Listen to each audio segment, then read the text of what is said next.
Allegiance, and like to have Commissioner Belong lead us in the pledge.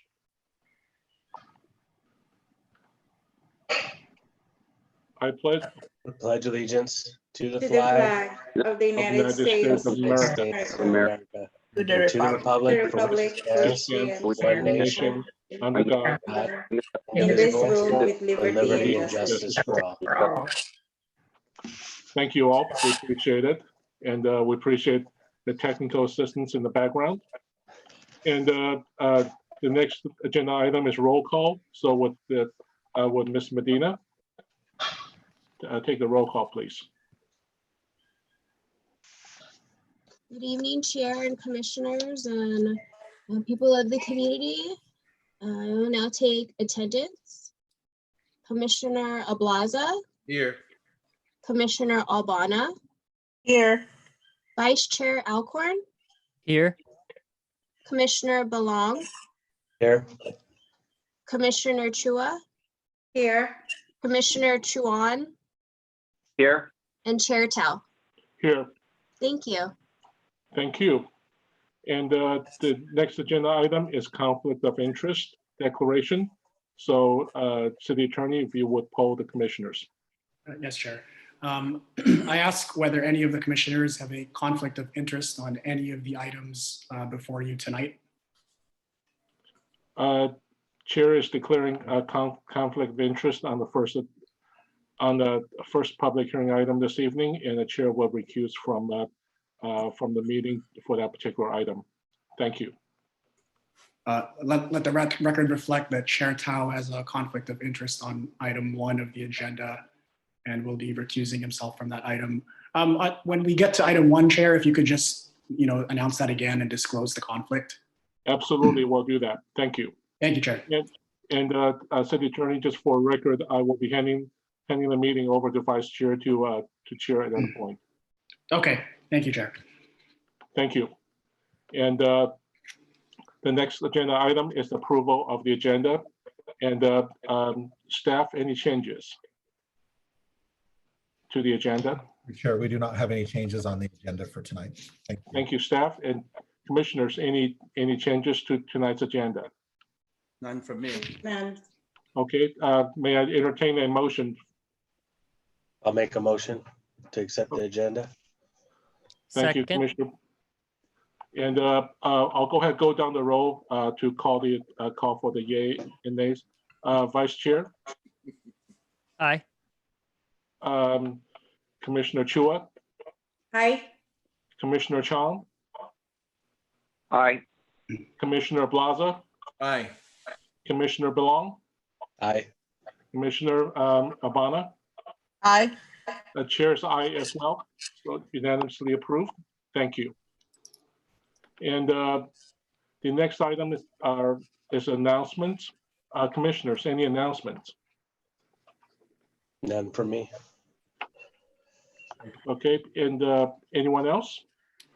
So Chair has a couple items here. And so first of all, I'd like to thank the commissioners and the staff for participating and setting up this virtual forum.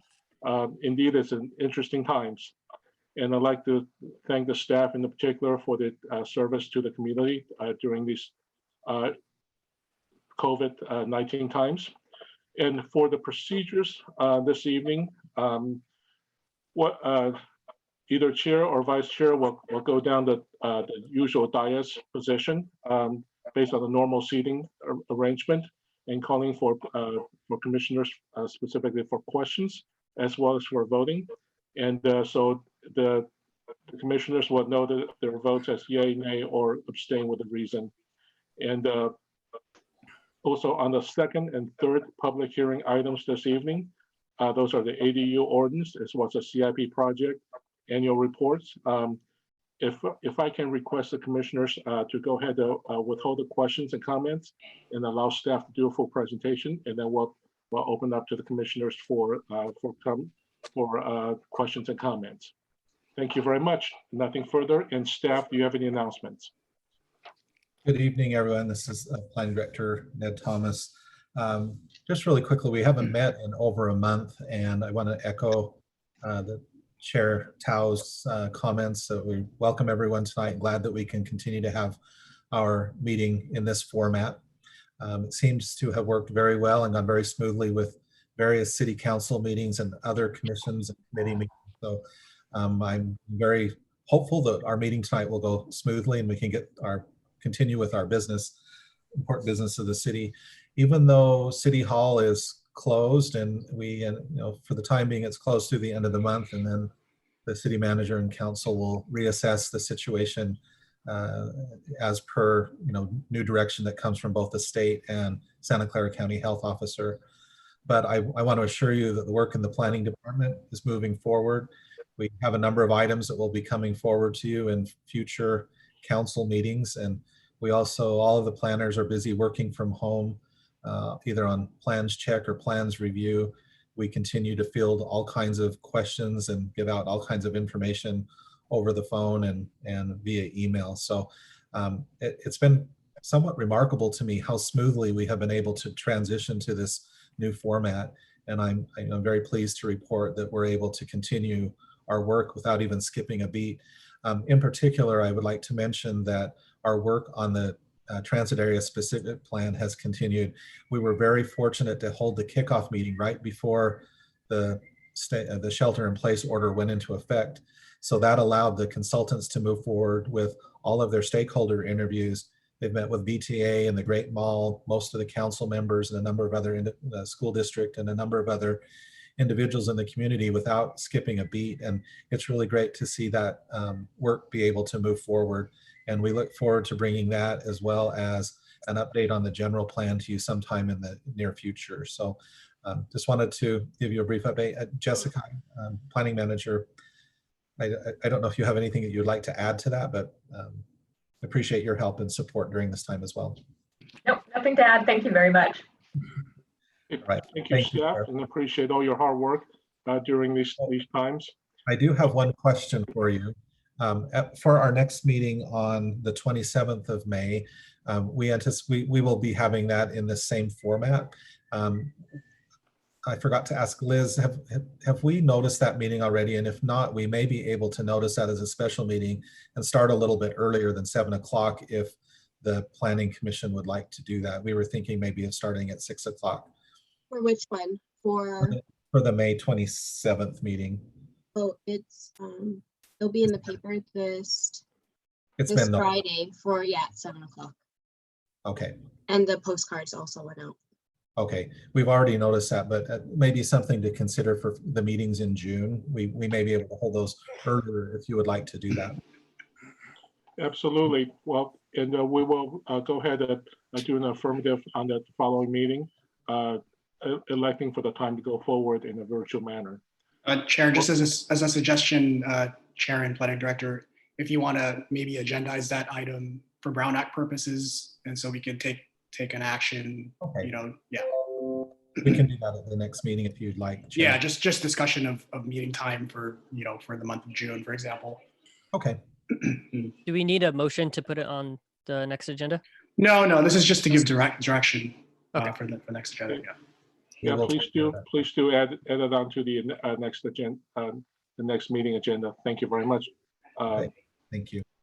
Okay, and the next, any other comments or announcements? Okay, seeing none, moving on to the next agenda item, public forum. Those interested may address the Planning Commission in writing or on any subject not on tonight's agenda. Commenters may type their name and city of residence for the record, and remarks read aloud will be limited to 3 minutes or less. Comments submitted via online form will be read aloud by the secretary. As an item not listed on the agenda, no responses required from the city staff or the Planning Commission, and no action can be taken. Planning Commission may instruct staff to place the item on a future meeting agenda. So staff, any public comments? Ms. Medina, are there any public comments? There are no public comments at this time. Okay. Can I have a motion to close the public forum, please? Motion to adjourn the public hearing or public forum? Second. Okay, and I'll go down the line for the vote. Vice Chair, Aye. Commissioner Chua, Aye. Aye. Commissioner Chuang, aye. Aye. Okay, and Commissioner Plaza, Aye. Commissioner Belong, Aye. Commissioner Albana, Aye. and the chair's aye as well. So motion carries and passes unanimously. Thank you very much. And the next agenda item is approval of minutes. And this is for the February 26th and the March 11th, 2020 meeting minutes. Any comments, any changes from the staff? Planning Director, is there any changes or comments from the staff? No I'll make change. a motion to approve the minutes. Second. Okay, and then we'll go down the line. Vice Chair, Aye. Commissioner Chua, Aye. Commissioner Chong, Aye. Commissioner Plaza, Aye. Commissioner Belong, Aye. Commissioner Albana. I cannot because I wasn't present in February 26th. Okay, so would that be so City Attorney, would that be an abstain? Yes, yeah, you can abstain. Okay, and Okay. and the I chair is abstain. aye. So for the record, the vote is six ayes and 1 abstain. Thank you. And the next agenda item, that's a public hearing. The first item on public hearing at this point in time, chair has recused from the meeting, and the chair is handing the meeting over to the vice chair to Chair Thank Tao, you. could you disclose that on the record, the conflict? Is it? Sure. The applicant is a client. Okay, Thank you very much. thank And you. I will see the commission again on the second item. Thank you very much. Thank you very much, Chair. So as was stated earlier, the first item is a public hearing item. Planning Director, did you want to kick it off? Sure. Thank you, Vice Chair. This first item is a conditional use permit and a minor site development permit. Will allow a new preschool and daycare services under the Montessori brand. It's located at 210 South Main Street. We have our associate planner, Adrian Smith, here to present the staff report and answer questions.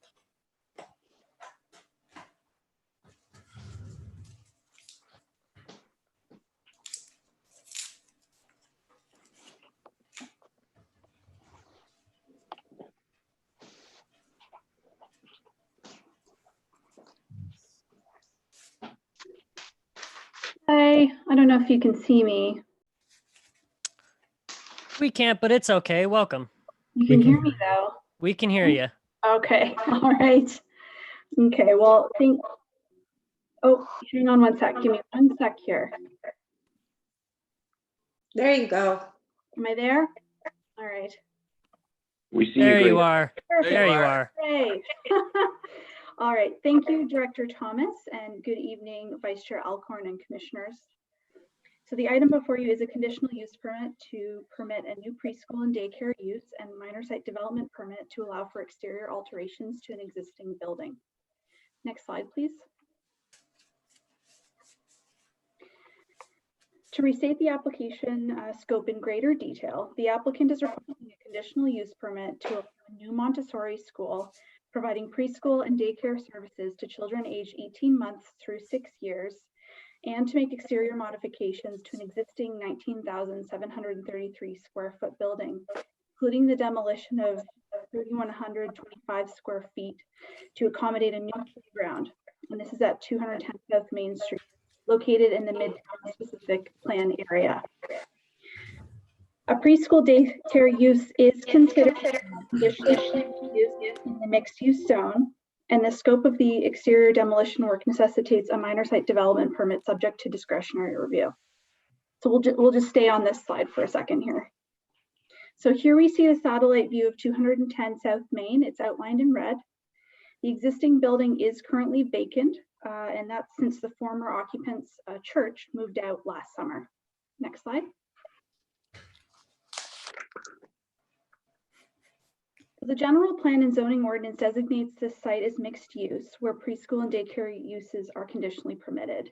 The surrounding properties are all zoned for mixed use, and you can see that by the contiguous purple color in all surrounding properties.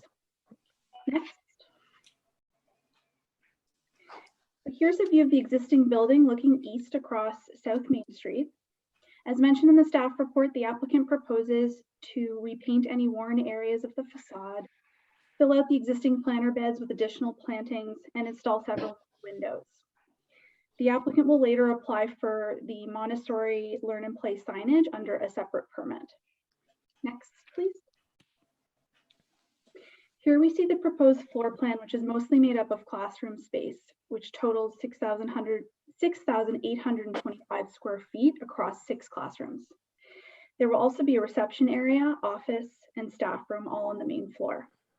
There are no changes proposed to the existing second floor, and that consists of existing office space and storage areas.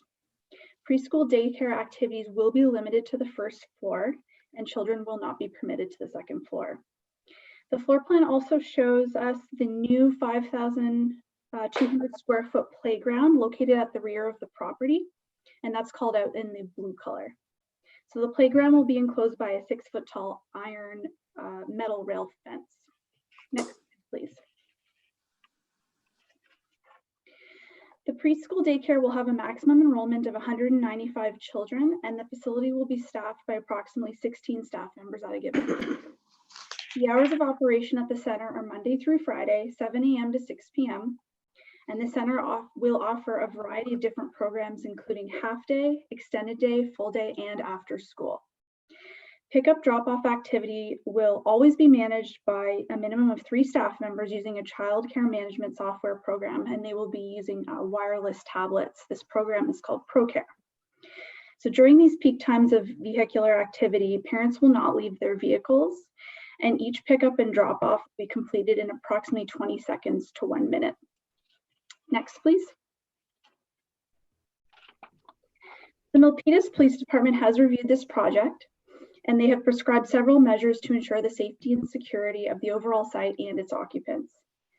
All of these are included as in the resolution as project conditions of approval. Conditions address such matters as high definition video surveillance cameras, adequate exterior lighting, posted exterior site signage to discourage trespassing and loitering, and a requirement for the building management to fill out an emergency contact information with the police department. Next, please. So there are several ratios used when determining a minimum number of required parking spots for a preschool daycare use. The first ratio is based on the number of classrooms, either 1 space per classroom or 1 space for every 500 square feet of classroom. So based on the classrooms in this case, the applicant requires 14 spaces.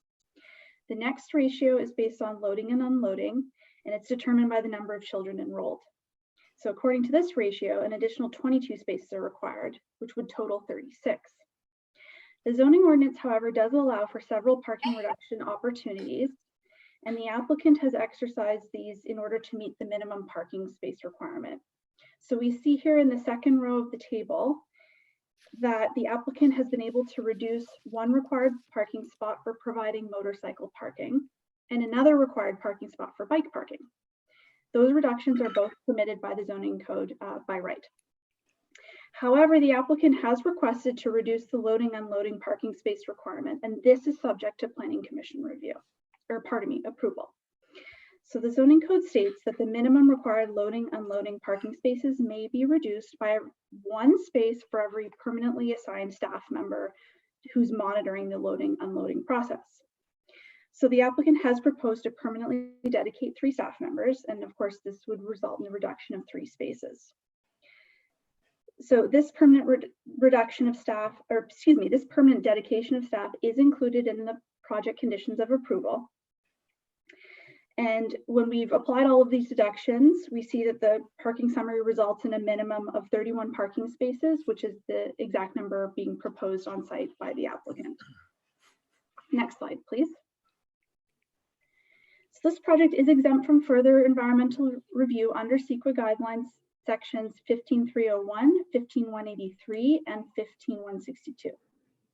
As proposed, the project includes a conditionally permitted preschool daycare use within an existing facility in an urbanized area, and it proposes a minor site development permit to facilitate the demolition of a rear section of the property to accommodate a new playground. The project is consistent with the Milpitas General Plan, Zoning Ordinance, Midtown Specific Plan, and the Child Care Master Plan, and there are no circumstances present that would require a subsequent environmental impact report or negative declaration. Next slide, please. So staff provided public notice for this application in accordance with city and state public noticing requirements. The city published a public hearing notice in the Milpitas Post, and that went out on May 1st. And the city also sent notices via mail to 181 residents and owners within 1,000 feet of the project site. A sign was posted at the project site as well. A public notice was posted on the city's website, and a notice was posted outside of City Hall. As of this evening, staff have not received any public comment. Next slide. So staff has confirmed that the project meets the findings associated with a conditional use permit as set out in the Milpitas Municipal Code. These findings have been discussed in the staff report and are addressed in the resolution. Next slide, please. So once again, staff have confirmed that the project meets the findings associated with the minor site development permit, also set forth in the Milpitas Municipal Code. And again, these findings are also detailed in the staff report and addressed in the resolution. Next slide, please. So staff recommends that the Planning Commission open and close the public hearing and adopt Resolution 20-008, approving conditional use permit number UP 19-0013 and minor site development permit number MS 20-0052, subject to the conditions of approval. This concludes the staff summary of this project. I'd be happy to answer any questions. The applicant, Harpreet Grewal, and his architect, Sullivan Santos, are also on the Zoom call and would like to make a brief presentation after staff-directed questions have been answered. Thank you. All right, thank you very much. Okay, so commissioners, if any of you have any questions for staff, I will ask you to please raise your virtual hand. I'm monitoring the virtual hands here, so I'll be able to see when you raise your virtual hand. So anyone who has a question, go ahead and do that now. Chair Alcord, I received a public comment for this project. Oh, okay. Do we want to open the public forum now, or do we want to get our questions done before we open up the public forum for the public hearing? If I may, Vice Chair, typically we would have the questions and then the presentation from the applicant, and then we'll open the public forum. Okay. Like you said. That's what I thought. Thank you for letting me know. I actually forgot that we have to open that up for a second. It's been a little while since we've met, so I'm getting back in the swing of things. We'll do that in just a moment. Okay. So if you could, anyone who has any questions, please raise your virtual hand. If you're having any technical difficulties, please, you can speak up now and let me know. That'll be okay. Is this virtual hand? I don't see your. Oh yeah, well, I see Bill's virtual hand. Where do I access the virtual hand? Is there something? You'll go into participants, and then you'll find your name, and you can raise your virtual hand. There. I see. It'll say it at the bottom right corner. Gotcha. So if you want to go ahead and do that, we'll go to Commissioner Chau first. Oops, what did I do? Commissioner Chua or Chuan? Chau. Go ahead. Go for it. Okay. Thank you. Thank you, Vice Chair. Just a question. Just wondered, has there been a traffic study done with this particular project? No, there was no traffic study that was required for this particular project. Okay. All right. That's why I was just wondering. All right. Thank you. Sure. All right. Thank you very much, Commissioner. We will go over to Commissioner Ablaza. Yeah, my quick question. Is this school new to Milpitas? So this particular, we do have existing Montessori schools in the city, but this particular one under the name of Learn and Play, this is their first location. So they'll actually go over that a little bit in their presentation. They have several other locations outside of the city. Oh, so because there's another one down the street, right? In another building there? Right, a different Montessori, that's So right. it's a different one. Right, Okay, all right, thank you. My question's been answered. thank you. Thank you. If you could please lower your virtual hand to avoid any confusion, that'd be great. Okay, Thank you got it. very Hold much. on. There you go. You got it. Thank you. And so I do not see who came first, whether it was Commissioner Chua or Belong. I'm going to go with Commissioner Chua first. Thank you, Vice Chair. Ms. Smith? Hello? Yes, sorry. Oh, okay. I'm nodding. I'll use my I'm nodding. Okay. Anyway, is there a logistics in terms of how they're going to handle the peak drop off and in the mornings drop off and pick up in the afternoon? Because I would like to see how they're going to manage that. Like we'll have 195 kids. That to me is like, and you mentioned it's 20 seconds to 1 minute per car. Right. That's a lot of minutes in that span of time. Mm-hmm, mm-hmm. And so I need to see how is this going to be handled. Right. So it is detailed in one of the attachments. The applicant provided a business proposal. It's included in there, but I'll probably call upon him to kind of detail exactly how it's going to work.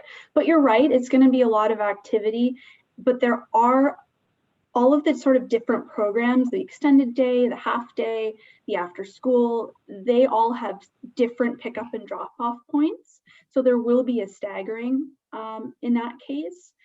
So that's how they'll be accommodating it. So maybe I'll defer that to them when after their presentation. Thank you, Ms. Smith. Thank you. Thank you, Commissioner. If you could lower your virtual hand, that'd be great. And then we will head over to Commissioner Belong. Go for it. And you are muted, so make sure to unmute yourself. There you go. So my question is I believe on the Midtown plan, it's supposed to be pedestrian friendly. And with that amount of cars going in and out of the particular area, is there like I guess an equation of what makes a building pedestrian or an area pedestrian friendly, or in that instance, or? Well, in terms of pedestrian access, there is a sidewalk running along the front. I do recall that there's posted sign. Let me see here. One of the conditions of approval, I believe, from the police department requires that there's proper signage. So all exits, so if you look at a condition of approval number 26A, all exits from the driveways of the facility shall be posted with appropriate signage to restrict left turns, such as right turn only. This signage would stop vehicles from attempting to make a left turn to travel south, alleviating traffic congestion and limiting the likelihood of vehicle collision. So in terms of circulation, there's only traffic in one entranceway and traffic out on the other. So on the south end is the entrance point, and the exit point is on the north end of the site. Mm-hmm. So I think the one-way circulation is going to help with some of that to ensure a smoother traffic flow. And as I say, the signage will be posted as well. But I think we would certainly work with police if they wanted any more conditions added, or if any safety scenarios arise. Perhaps we can ask the applicant to install one of the reflective mirrors, so when the car advances, they can better observe pedestrian activity for people approaching on the sidewalk. Mm-hmm. Okay. I'm going to interrupt real quick. Let's head over to the planning director really quick. Thank you, Vice Chair. I just wanted to add to Adrian's comments. So I think the question is a very good one about pedestrian activity on the street, and that in particular in this area of Midtown Plan, you may have noticed on the zoning map that there were those large arrows. That was a symbol on the map indicating that in that particular area we look at ground floor retail. We treat this a little bit differently only because it's an existing building and it would be a use going into an existing building. We would look at it very differently if it was a new use and a new building going in, and we might restructure the site such that the parking is behind, for example, and we would try to minimize the traffic in and out. I think the benefit of this particular use is that it does bring a lot more activity to the area. And I guess in this case, what we have to do and what we would ask the Planning Commission to do is to weigh the benefits of having a vacant building versus having, you know, a lot of parents dropping off their children and bringing and then circulating in the downtown. And those are some of the trade-offs that we make in this case. But because it is an existing building, we treat it just a little bit differently. Okay. All right, thank you, Planning Director. Commissioner Belong, did you have anything else? No, that was it. Okay, thank you very much.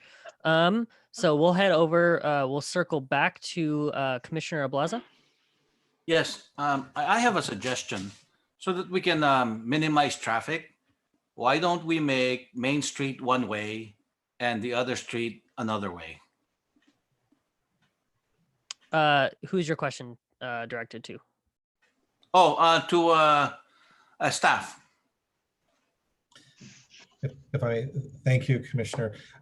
That's certainly one of the things that we can look at as we again pick up the Midtown Plan in probably at the beginning of next year, and that idea has actually been raised in other circles.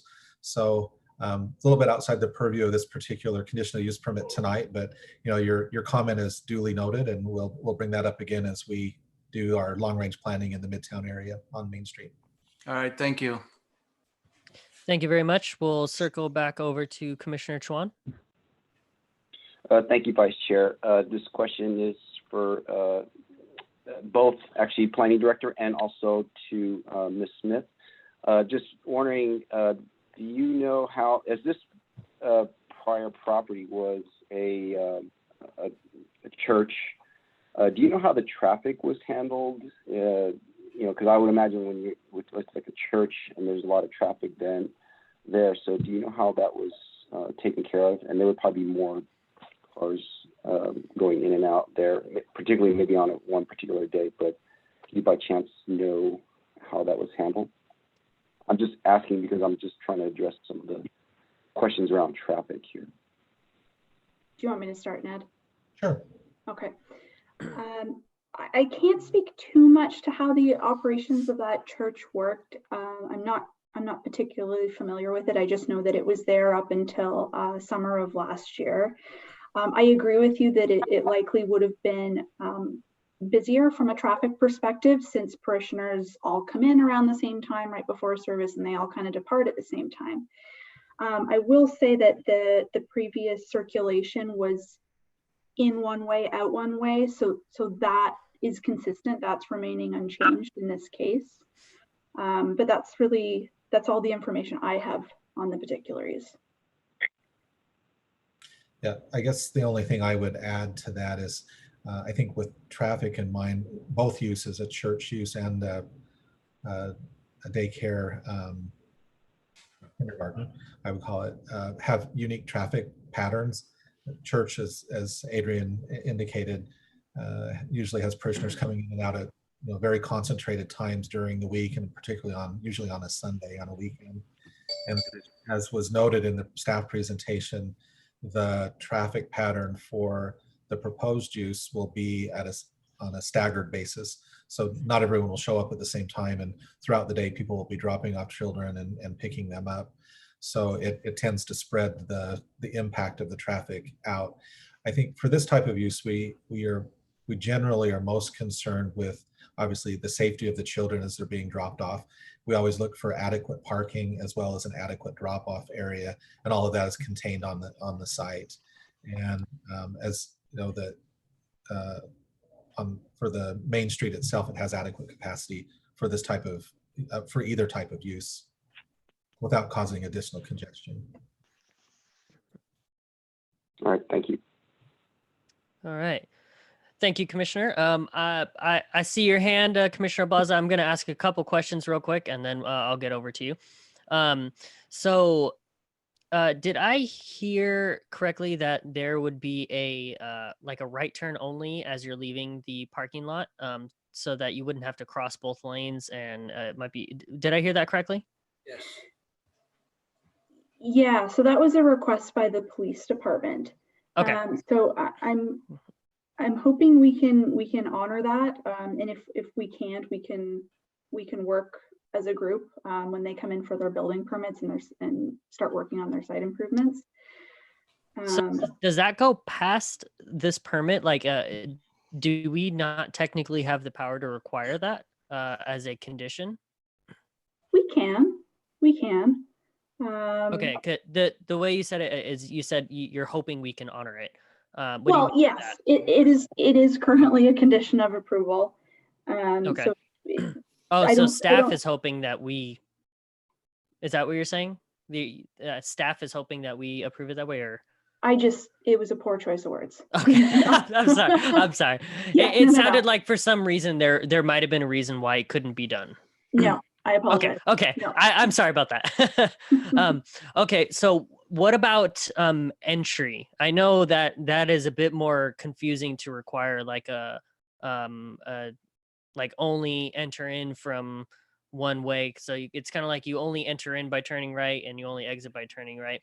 I know that's a little bit more confusing because you would actually have to drive to the location from a completely different direction.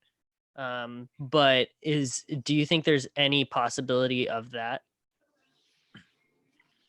Becoming a problem? No. Do you think there's any possibility of making it a requirement to enter from only one lane? That because what I'm kind of picturing, and I really don't think it'll be as much of a problem as what I'm picturing, but I'm thinking, like, there are some like Starbuckses and stuff that they're in the right hand lane and they're turning left to get in it, and the cars are kind of backing up because Main Street's pretty skinny. Mm-hmm. Is that a possibility to make it to where you enter in from the other side, so you're not blocking, you're not waiting for one direction of traffic and turning in and kind of blocking cars? Or is that a little bit too much? Director Thomas, what do you think about that? I think we could certainly look at that. It would make for a smoother process, and then traffic wouldn't, because there could be a buildup of traffic, for those coming from a direction where they need to cross over an opposing lane. I don't know if I would want to make it a requirement, just because there's a possibility that it's not feasible. And I don't think that should by any means be a deal breaker. But just if staff could take note to kind of take a look at that and see if that is possible, that would definitely make morning drop-off times a little bit smoother for Main Street as a whole. Again, I wouldn't call that a deal breaker, but I would just say if you could just kind of make note and just look into it to see if that's feasible. Okay. Vice Chair, if I may, I was looking really quickly at the plans. Oh, let me make sure I can call them up again here. Yeah, so I think it helps this site that the traffic is one way in and one way out. The cars essentially go around the building and the drop-off area in the back, which helps. I think I think your comments are very well taken, because what we want to avoid is having the traffic back up on the site and then off onto, in the lane, which I think would typically be the northbound lane on South Main Street. So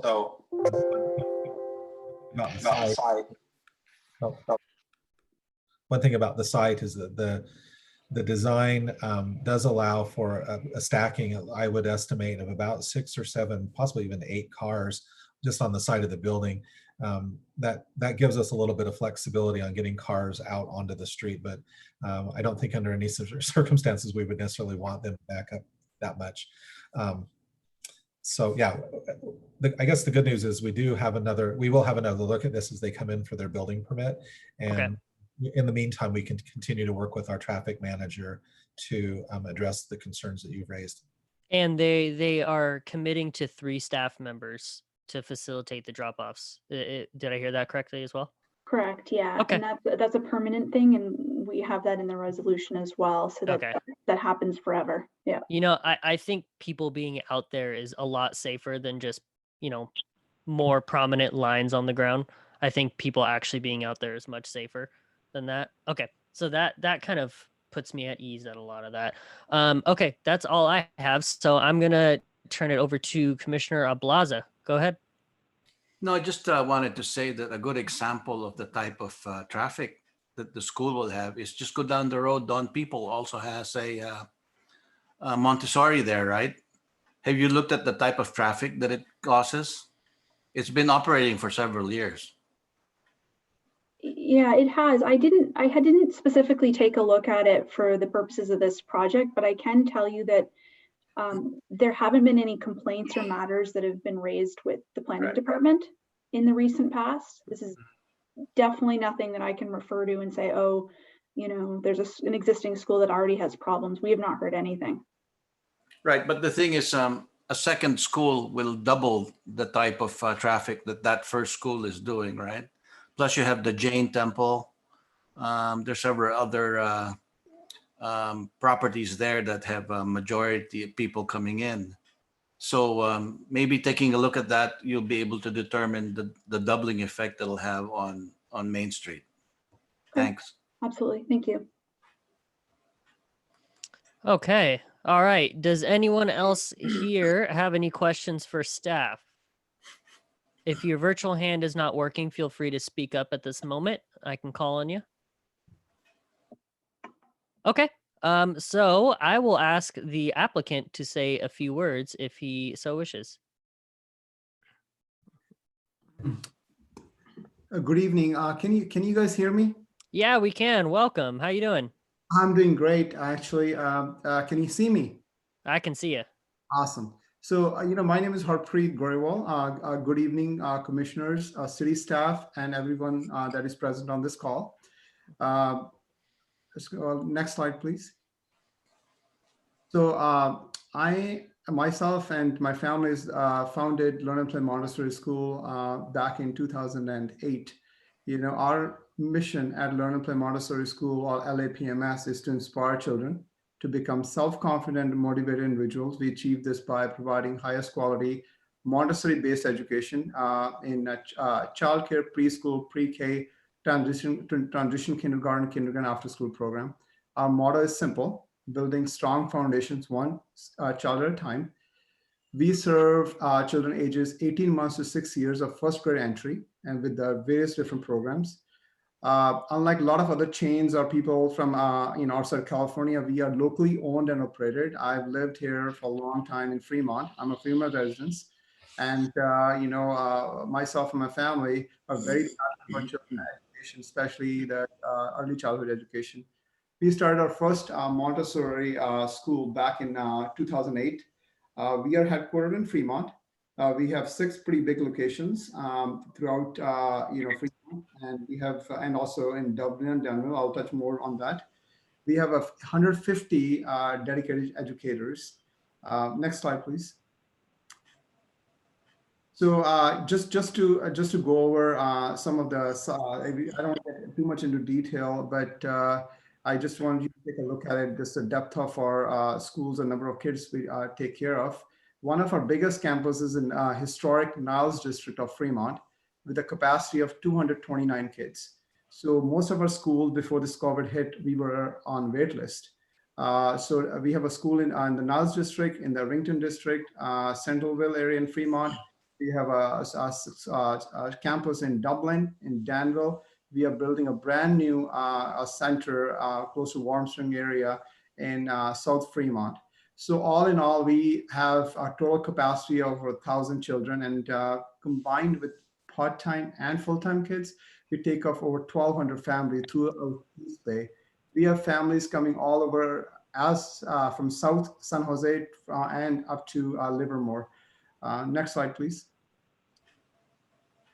So talking about our new Milpitas campus, we do have families coming from Milpitas, driving all the way again from South San Jose, coming to some of our schools. And it's been a long time dream of mine to expand south. You know, we have all the way to Danville, and it'll be awesome to be a part of the family of in city of Milpitas. You know, my desire or my goal is to build a state-of-the-art facility. I know there's pretty good schools out there, but I'm pretty biased. I think we are one of the most premier or premium schools, and our quality is second to none. And I speak with all passion. You know, we have done a survey of the area, again, not to undermine all the good schools out there, but I think we can provide a very high quality education to the city of Milpitas and its kids. There's a lot of residents being built around that area. So our entry into the market or having a school there, I think will be really helpful to all the folks that live there. Again, we take care of children from 18 months to 6 years of age. The program is a daycare childcare center based on Montessori education. Our operations are from 7 a.m. to 6 p.m. only, Monday through Friday. We don't have any conferences on site. We don't have any evenings or weekend concerts. So it's only strictly to 7 to 6. And I think some of you guys mentioned regarding the traffic. You know, I mean, this is this again. I'm going off topic here, so I apologize. But you know, I'll give you an example of Niles Dexter in Fremont. We've been there over 10 years. It used to be elementary school. We have 27 dedicated parking spaces, and we have a capacity of 229. We are in the middle of a residence, and on again historical 9 district. So far, there has never been lost single complaint regarding the traffic. People welcome our schools. We have different programs that we have. You know, people think about schools or preschools, they just imagine, hey, you know, everybody's going to come at the same time. There's going to be a lot of traffic. You guys are absolutely correct. I get this question all the time that hey, there's going to be traffic, but you know, I have provided Adrian and the staff with you know, our sample program that we have, but I listed it here as well. That we have a program Monday, Wednesday, Friday. We have program Tuesday, Thursday. There's some families coming at 2:30 in the afternoon. Some families are coming at 7 o'clock. Somebody is dropping their children at 7:30. Some programs are from 8:30 to 2:30. Some are full day, some are half day. Some are only again coming then Monday, Wednesday, Friday. Some are already coming Tuesday. Everybody's coming at different times. So there's never a rush. Not only that, in the last 10 years, we have learned from our experience. We have dedicated software called ProCare. When somebody comes in, the child is checked in. Within a couple of minutes, the child is dropped off. We check the child in. We take the child inside. You know, the next parent come. You know, we check. This like no more than a couple of minutes. They are there, if that. This site flows nicely. Unlike some of our other sites, we have to do more work. But this site flows nicely because it's one-way traffic. You know, we are not. You know, we are not asking the parents to park on the street. I think we have ample amount of parking, and again, with your guidance, we can make it better if you wish. So next slide, please. So from here on, I mean, I'm going to direct you know, the attention to our architect, Mr. Sullivan. You know, Ms. Sullivan, if you can, please take it from here. Good evening, everyone. Can you hear me? Yeah, we can. Welcome. Hi, Chair, Commissioners, Planning Director, and Ms. Adrian Smith. Thank you for giving us and allowing us this time to present our project to you. What you're looking at the screen is the site plan. And if you look at the lower part of the site plan, there's 5 items I have enumerated there from A to E. Now, simply as a succinct and a summary of what Ms. Adrian Smith has already discussed, the vehicular path of traffic is a one-way flow. So there should be really no congestion or stuff within the flow. And we have dedicated staff to help with the drop-off and pickup during the staggered times students and parents are coming in. As Ms. Smith also mentioned, we have the minimum required parking. And like Mr. Harpreet said, in his other sites, he has very minimal parking, and there's never been a problem with the parking or the traffic. We also have an accessible path of travel from the street directly going into the building on the west side of the building facing South Main Street. It says right there, letter C, accessible path of travel. And also, anybody coming in who is disabled and is driving, there's 2 spots available at the back. And then they can go directly to the south entrance through the accessible path of travel. From the parking, you go down as it shows on the site plan and make your turn into that accessible path marked into the building itself. Now, the landscaping, as mentioned earlier, the front of the structure is kind of a scrappy. And so we have a landscape architect on board that will redesign that and make that meet the city required code as well as the state code for Wallow, both for the front landscaping and the proposed new landscaping in the back. Also, as mentioned earlier, the site will provide state required signage and also as directed by the police department to provide the necessary site signage so that there's no confusion on how to get in and how to get out of the site. We have also shown the trash enclosure on the right-hand side, which meets a public works requirement to meet the needs of the site. Next slide, please. We are now looking at a comparison between the existing and proposed elevations. On the lower hand is the front elevation, which is the west. The colored one is the proposed, and the one that's the black and white is just the existing. If we look at the front elevation, on the right-hand side, there's a steeple, a pediment.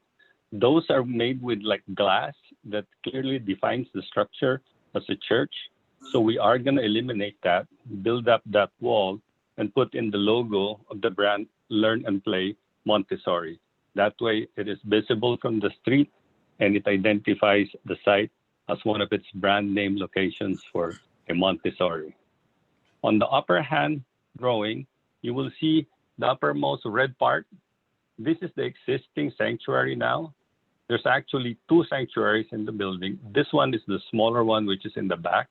That one's going to be demolished to make way for building of the parking to accommodate what's required, and also an enclosure fence for the playground of the kids. Next slide, please. This is the south side and the north elevation. Again, on the lower part, you will see the existing north elevation has that red area. That's the structure I was talking about earlier. And on the lower part of that drawing, you will see that there's a dash line identifying that that structure is gone. And on that area, you see the 6-foot-high fence, which will be painted to match the color of the existing structure. Also, on this side of the building, if you can see the difference, we're adding doors and windows, which will be required for egress and natural ventilation. On the upper hand part of the drawing, again, you see the red area marked existing structure to be demolished. That's the same structure we keep seeing. And below that is actually the proposed. We are also adding doors and windows here to provide for the egress requirement per code. Now, if you look at the middle of the drawing, there's a box note there that says existing structure is to remain. That is, whatever is left there, its color and finishes shall be refurbished and as needed so that the whole structure, the new and the existing, will be completely finished to be consistent and cohesive in its appearance all around the structure. With this, I end my presentation, and I want to thank the commissioners, the planning director, and especially Ms. Adrian Smith for all her help. I sign off. All right, thank you very much. If you both would like to hang out and stay available for a little bit, we're going to open up to questions from our commissioners here. So same drill, commissioners, if any of you have any questions for the applicant or the architect, please raise your virtual hand. I will recognize your virtual hand and call on you. Let's go with Commissioner Chuan. Thank you, Vice Chair, and thank you to both the applicant and the architect. It's just a question because I know the applicant had mentioned that in one of his other schools, I think the one in Niles, I think that was the one you mentioned. There was a lot of traffic and you didn't have any traffic issues. Can you just very briefly describe how you handle the traffic in that particular school? Absolutely. Again, thank you so much, Commissioner, for, I think, again, this is the most, asked question, and given our experience, the way we have structured our different programs, years ago, like I'm talking about 7 or 8 years ago, we used to have a program just a full day. We didn't have programs like Monday, Wednesday, Fridays. We didn't have a program in the morning or afternoon programs. So what we learned over time is that, especially the parents, they prefer to have options. So that worked in our favor because not everybody came at the same time. Not only that, we had a program that used to start from 8 to 5. We changed from 7 to 6. So that gives us an expanded window where people can drop off, or parents can drop off the children at 7:05 or 7 o'clock and leave as late as 6 o'clock. So the horizon or the number of hours for pickup and drop off expanded.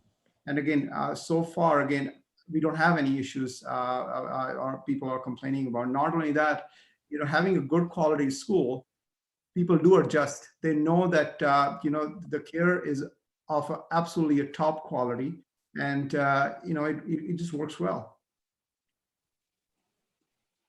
Okay, so it sounds like it's a staggered approach is kind of how you did that. I mean, that's my understanding there. Okay. No, thanks for the explanation. No problem.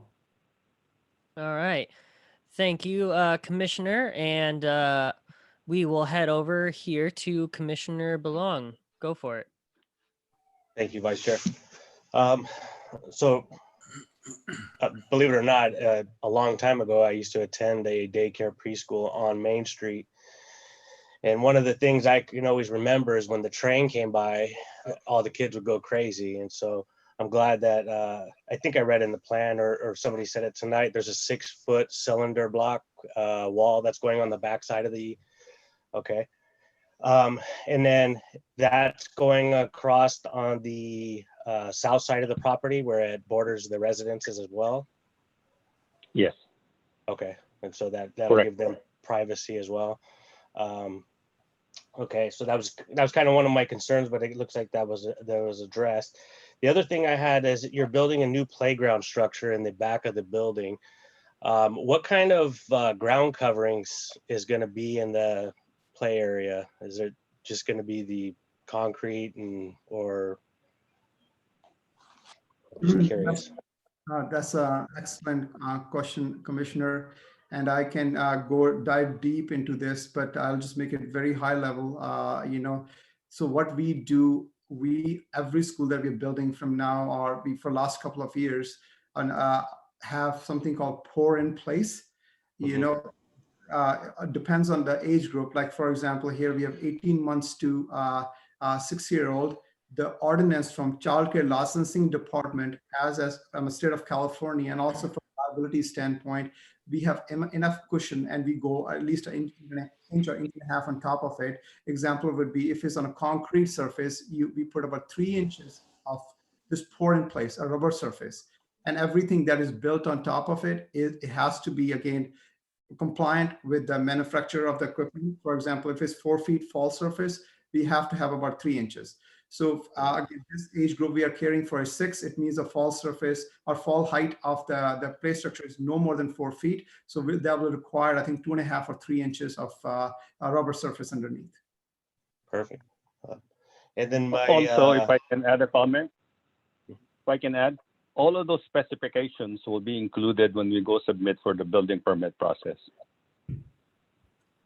And if I also may add one more thing is that, we take a lot of passion. I hope, sometimes it comes across, that I'm passionate. I am, but the bottom line is this, the liability and our reputation, we have to care for both.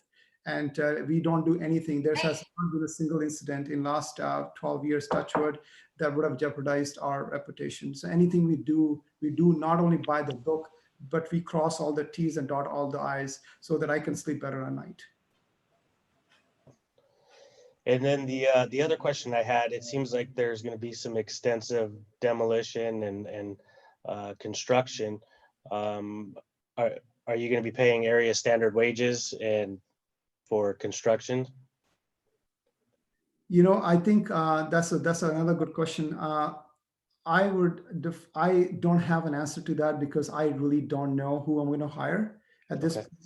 We don't even have a construction budget. We don't even have a construction drawings ready. So once we hopefully again, with your guidance, with your approval, we move to second phase of this where we start construction. Then we can discuss it. If there's any requirement that City of Milpitas have, we will 100% comply with it. Not only today, but years down the road. We are not a franchise. We are not selling this business. We own it. We operate it. We want to be here for a long time. So we will comply with anything that you guys tell us to. And so all the other schools, I know there was none in Milpitas. So when you did construct these buildings, did you hire locally and pay area standard wages?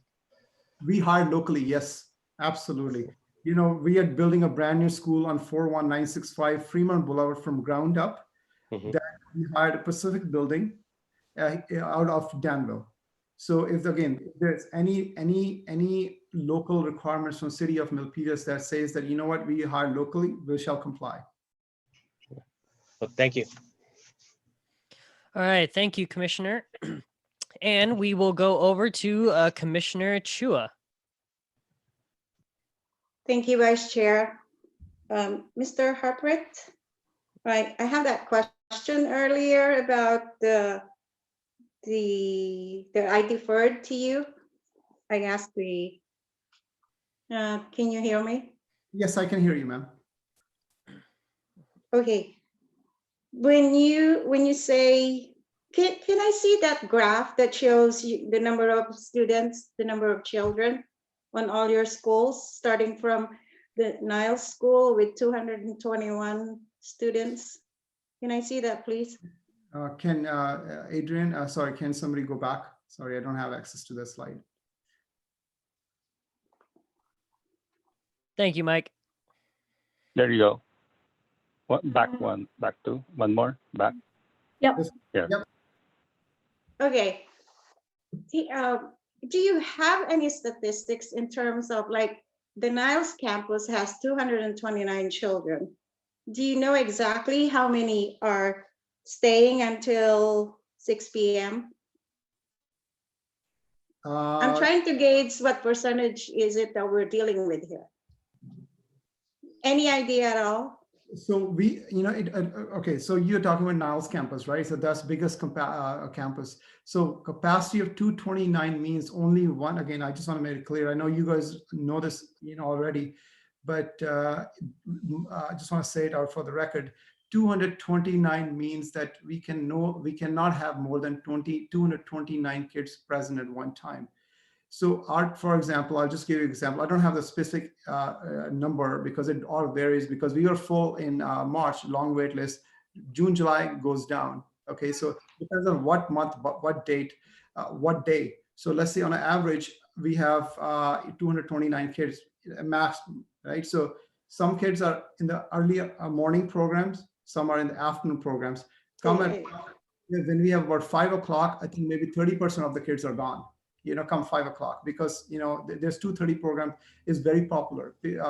Kids are coming at 11:30, some are going at 2:30. So in the morning, there's about 20% traffic. So it's all over the place. It depends on. Okay.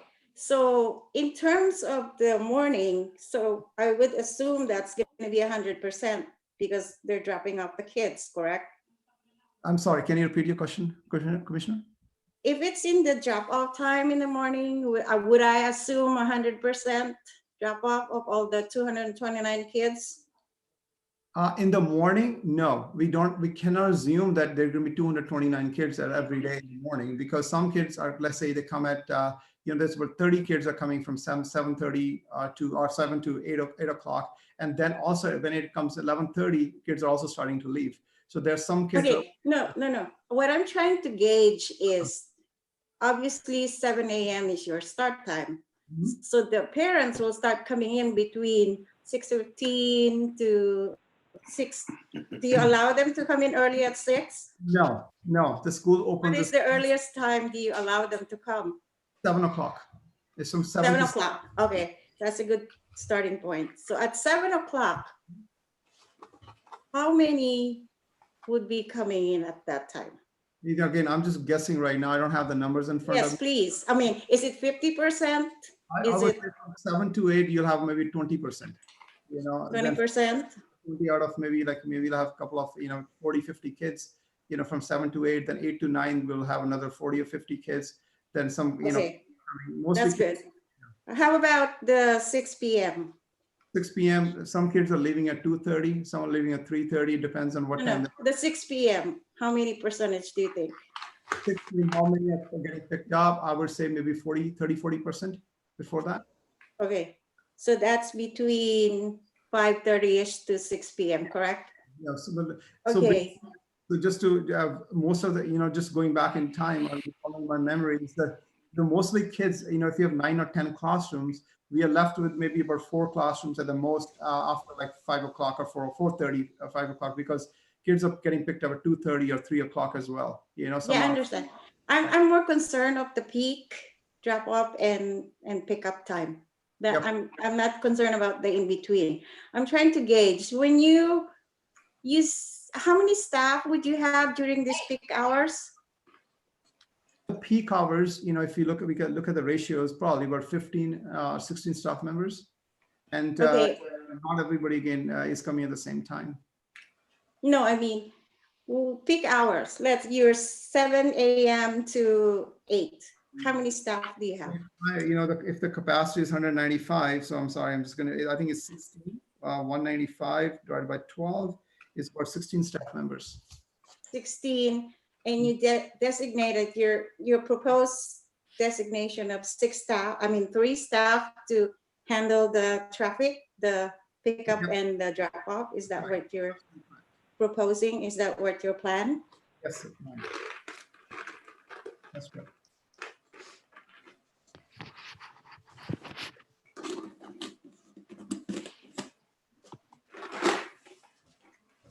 Commissioner Abaza, would you mind muting your microphone temporarily? It's causing a lot of. Thank you so much. Mr. Harpreet, did you hear my question? Can you repeat? No, I didn't hear your question. Sorry, Commissioner. Oh, I'm sorry. So the proposal is for you to allocate 3 staff during the peak hours. Mm-hmm. Is that correct? Absolutely. And where did you was this an experience from the Niles campus? So it's not only experience from Nile campus, but we have a campus in Danville that has 156 kids. We have a campus in the Rington district that has 214 children. So yes, from all different campuses, we have experience based on all the X number of years. The reason why I'm focusing on Niles is because it's fairly close to 195. That's all. Yeah. You see what I'm saying? Yeah. So do you have three staff members doing the management of in and out traffic? I think we do have maybe 2 or 3 that stand, in the lobby, and one goes outside to get the kids. Yes, ma'am. Did you consider, as you know, there is a preschool across the church, across your proposed school, correct? Mm-hmm. There's a preschool. Yes, ma'am. Right across from you. Because I'm trying to think that's gonna add up to the traffic on Main Street. And also the one over a block away from close to the library. Did we consider that? Those number of cars plus in addition to this? Because every time we have a project on Main Street, the main issue that we hear here is the traffic. And we're trying to address that right now. Did you consider that when you plan on having three staff members to manage the traffic, peak hour traffic? So because that will add to the traffic, because it's right across from you. It's like a few feet away. So, their program could be entirely different from ours. When we did our market survey, when I talked to different people that live in Fremont, or at least, in Milpitas, and also, our staff knocked on the door, we did not get, their program is different than ours. We did not have the same exact timings that they do. I really don't know. I cannot study their programs. That what time their peak hours are. But all I can say is, given that we have different scattered different scattered pickup and drop off throughout the day, we don't see it as being a problem. And given our background, given that we have tablets, given that we have a software program, given that we're going to put all the check-in and check-out procedure in place, given that we have a one-way inlet and and the park in the back, I don't see that as a problem, ma'am. I'm gonna interject real quick, and we're gonna cut over to the planning director. Yeah, if I could quickly help answer that question for Commissioner Chua. So whenever we receive an application like this one, not only the planning department reviews it, but we also refer it to the other departments in the city. And I want to assure you that the traffic manager and our engineering department reviewed this application, and he one of the things that he looks at is traffic circulation and the other uses in the area. And we did not see an issue with this school going on, again, primarily because of the staggered drop-off times, not only of this facility, but those. And I think it's a valid concern. And I just want to make sure that you know that the staff had reviewed that and had approved it.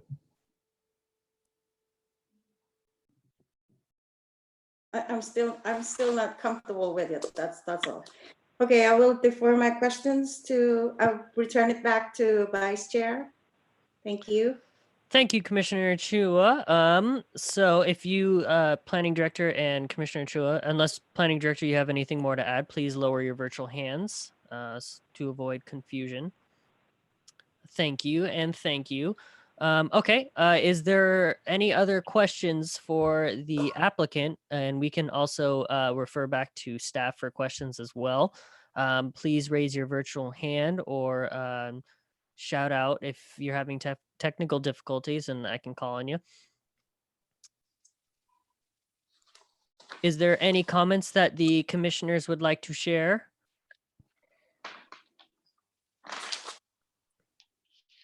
Okay. So I have a couple comments really quick for the applicant.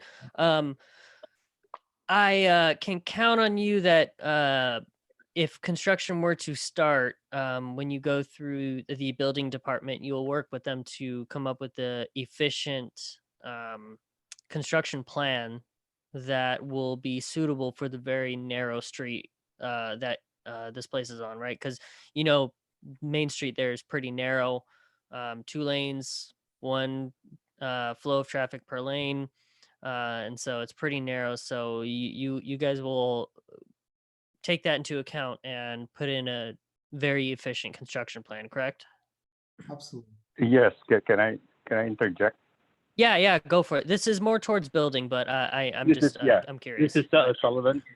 Yeah. So after we have demolished the rear structure, we will gather 3,100 square feet of space, plus all of that open space in the back. So we will have more than enough place for staging areas and parking for all the construction workers we'll be hiring. Plenty more than enough, because the fence will come later.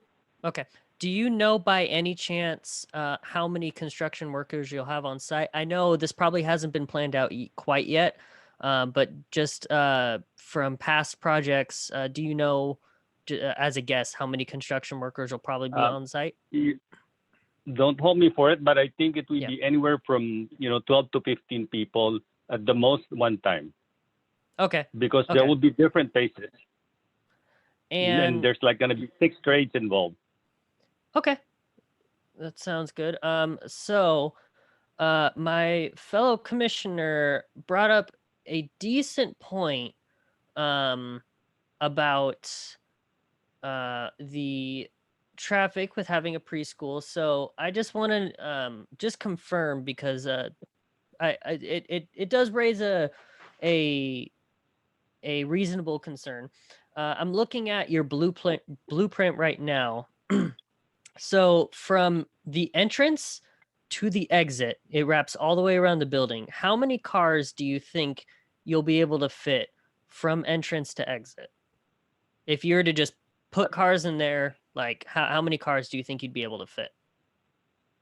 From the south entrance through the north end of it, if you stack them just car after car, at least 25. Okay. So reasonably, let's say it's really packed. We'll just say 20. So Plus the parking, of course. Yeah, plus the we have parking. 31 parking. Okay. So theoretically, if 20 people were to show up at the exact same time, how do you think the flow would be? Like, I know that probably won't ever happen, but crazier things have happened. And just throwing it out, like if 20 people were to show up at one time, do you think the flow would be efficient with the whole? I guess, yes. I would say this. We have 31 parking spots and we can stack 25 cars. Worst case scenario, if there's 20 cars that come in at one time, the first cars coming in will be required to park. There's 31 spaces. So that already eliminates 20 of them. There's 3 staff at least are assigned outside to help with the drop off and pickup. If need be, Mr. Harprit will add 3 more or 5 more, whatever is needed, if ever that happens. But according to his experience and his other sites, this has never occurred because there's a staggered program the whole day. There's like 4 programs going through all the day. Yeah. I understand. I understand the stagnation. I understand the stagnation. Real quick, I'm gonna cut it over to the planning director. Go ahead, Ned. You have your virtual hand up. I did. You were asking something at the beginning, and then we moved on to parking, and then I was thinking about that. So we'll come back to it. What was your first question? It was about construction and construction fine. plan. Yeah, I was just going to add that the building department will require them to submit a fully detailed building plan, including ingress and egress from the site, as well as construction work or parking and any of those sites. That would include the demolition of the building as well as the new construction. So understood. I was just curious. Yeah. Oh no, it was a good question. Okay. So and with the entrance and the exit. So sorry, back to the parking and the drop off. I just want to make sure I'm very clear on how this works and everything. So it doesn't. Can you see a situation where people would be stopped on the street waiting to get in to the building? And staff, if you have any comments on this, please feel free to also chime in. But basically what I'm trying to figure out is if a lot of people were to show up at one time, would it cause an issue on Main Street itself? Because my fellow commissioner did bring up a good point, and that's something I kind of just want to address. Can you guys see any situation where if an influx of people were to show up, it would cause an issue on Main Street itself? So is this the question for me? It's a question for the applicant, and if staff has any comments and wants to chime in, feel free. Okay, so the question is, do I see a scenario where there's piles of cars on given our experience and having 31 parking in the back and a long driveway? Answer no. If that happens, and we get complaints on the parents or any other residents in the neighborhood, we will modify our schedule. If it was, again, I'm sorry, I'm going to say, if it was some kind of a franchise model or somebody's coming from outside, maybe they will do differently. But because our reputation is on the line and first, project we are doing, we would do it what we can do the best. I mean, again, also City of Fremont, you can talk to the City of Fremont. We are building another school with 275 kid capacity, and it's going to be approved. It used to be an old school. I mean, we're modifying it. So the bottom line is this: given our experience, I know some of the commissioners have some questions regarding it, but I can only talk about my experience and how. Yeah, no, understood. The only reason why I keep bringing it up is just because, Main Street, it's a very narrow road. There's already a lot of cars on there. I do think that the very long driveway with the dedicated entrance and exit will help. And then you guys do have a decent amount of parking. I just wanted to put that scenario out on the floor and kind of see what kind of comments I get. Planning director, did you have anything to add? You still have your virtual hand up.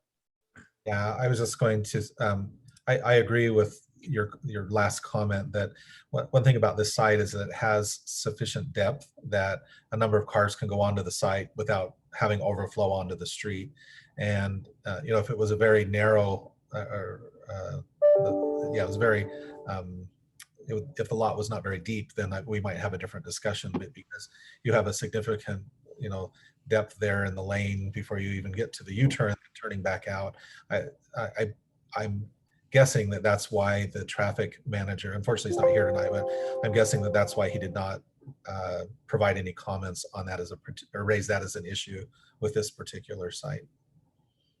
And if you guys do end up looking into the entering through one direction only, as well as exiting with a right-hand turn only, that will only improve the situation, if that can even be pulled off. If it can, because then if there are any backups, it'll be in their own parking lot, not on the street, which Correct. I think that'll address some of the concerns here. Commissioner Chua, I hope that alleviated some of your concerns there. You got me thinking too, so thank you for that.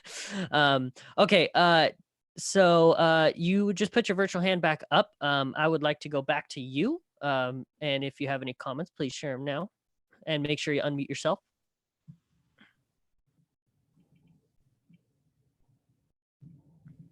Thank you, Vice Chair. That was good. Thank you for following up with questions after my questions. So it kind of cleared a little bit, and I like your idea about having because if you look at the entrance, if they're coming from the north to the south, so they'll be turning right to their own parking, to their own building. And if they can do that and then exit on the other end, and I think that will work.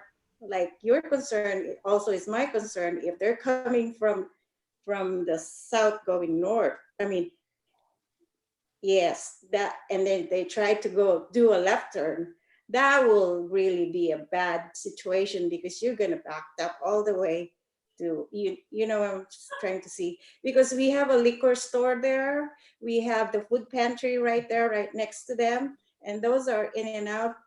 That will impact our business too, I would think, on the peak hours. So I'm looking at staff and I'm also looking at the applicant, and I can see the sincerity of the applicant to make this a success. I just want to make sure that they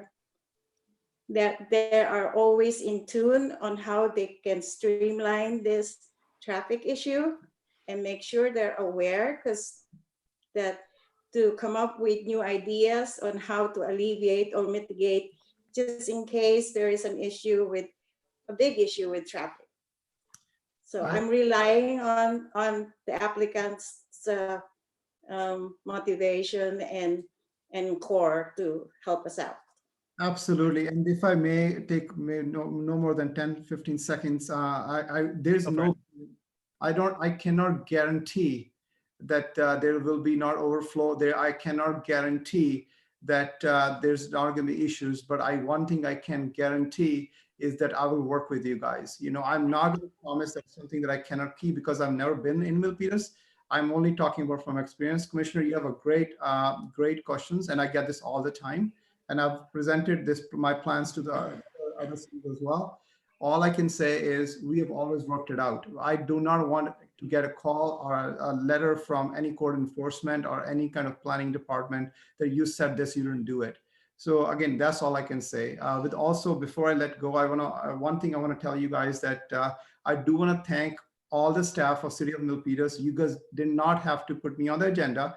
You guys had with all the COVID going on, you did not have to put me on the, today's agenda or maybe push back 3 months down the road. So I really appreciate that you guys taking time with all sincere. I don't know how this is going to go, but the bottom line is this, I will be for you guys. Also want to take this moment to talk directly to Planning Director, Mr. Thomas, and Planning Manager, Ms. Gardner, that I work with a lot of planners. and I have quite a bit of experience. Again, I'm not perfect, make a lot of mistakes and learn from it. But I do want to tell you guys that I work with Miss Adrienne Smith, and it was absolutely a pleasure. So my hope is that all our hard work does not go to a waste. But again, it's up to you guys. If we get it, if we get it, if we don't, life is too short. So with that, I'm going to end it and just want to say from bottom of my heart, thank you, to the staff of City of Milpitas. I appreciate it. Thank you. This is Sullivan. Ditto.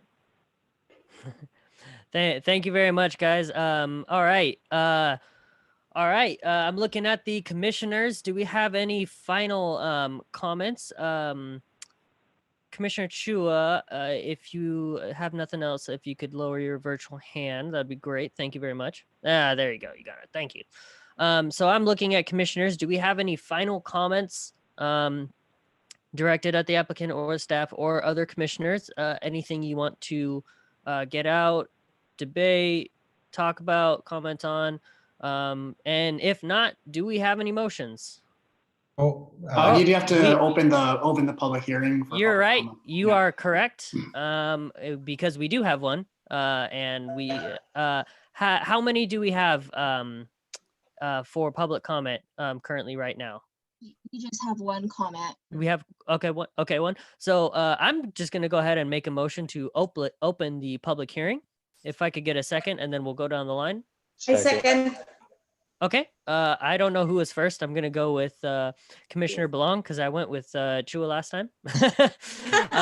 Okay. And just really quickly, we will go down the line here. Commissioner Plaza? Yes. Okay. Commissioner Albana? Did we read the motion? Did we do the motion? We're opening the public hearing right now. The public hearing. Oh, okay. Yes. Yeah. I don't know. Do we need a motion for this, or should we? No, should we you just need the motion to close it. You can open Okay. it. Yeah.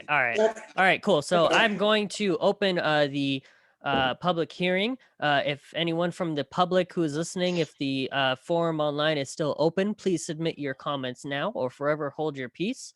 And can I ask our staff to read the comment that we do have right now? Yes, so we received a comment from Helen Hogo. Address is 227 South Main Street. Her comments are: 1, the potential preschool with current preschool facing to each other, it will create more heavy traffic during drop-off and pickup time. 2, create more difficulty time for current daycare center and preschools on Main Street from Curtis Ave to Weller Lane, only about 1.5 miles. 7 large preschools and 1 daycare center there already. And during COVID, most of the preschool or daycares are facing to lose customers because most of parents choose to keep their children at home for safety concerns and government shelter-in-place order. And more new daycares will add more pressures added to current daycares and schools. We would like to bring these 2 concerns to the public hearing and hope the good decision is made by the building department. It's the only comment we have, yes. Okay, thank you very much. Well, we've been talking about this for a while and no other comments have come through. So I'm going to open it up, see if there's a motion to close it. Move to close the public hearing. Close. Second. Okay. And here, let's do this. Let's raise your virtual hands. That might be a little bit quicker to vote. So go ahead and put up your virtual hand to vote to close, if that's allowed. Is that allowed? For Brown Act purposes, because it's a virtual meeting, we should just do a roll call. Okay. All right. Well, Yeah. then I will go back to what I was going to do before, and I'll go down the line. Commissioner Plaza? Yes. Okay. Commissioner Albana? Yes. All right. Commissioner Belong? Aye. Commissioner Chua? Yes. Commissioner Chuan? Yes. And I am a yes as well. All right. Public hearing is closed. So we are back to final comments. or motions. So does anyone have anything they would like to say? Go ahead and put up your virtual hand.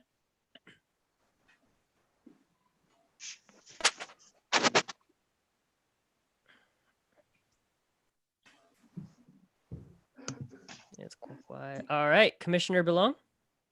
I'd like to make a motion to adopt the resolution. Would you like me to read the full resolution? Go for it. This is your show now. Okay. I'd like You're to on the mic. make a motion to adopt resolution number 20-008, approving conditional use permit number UP 19-0013 and minor site development permit number MS 20-0052, subject to the attached conditions of approval.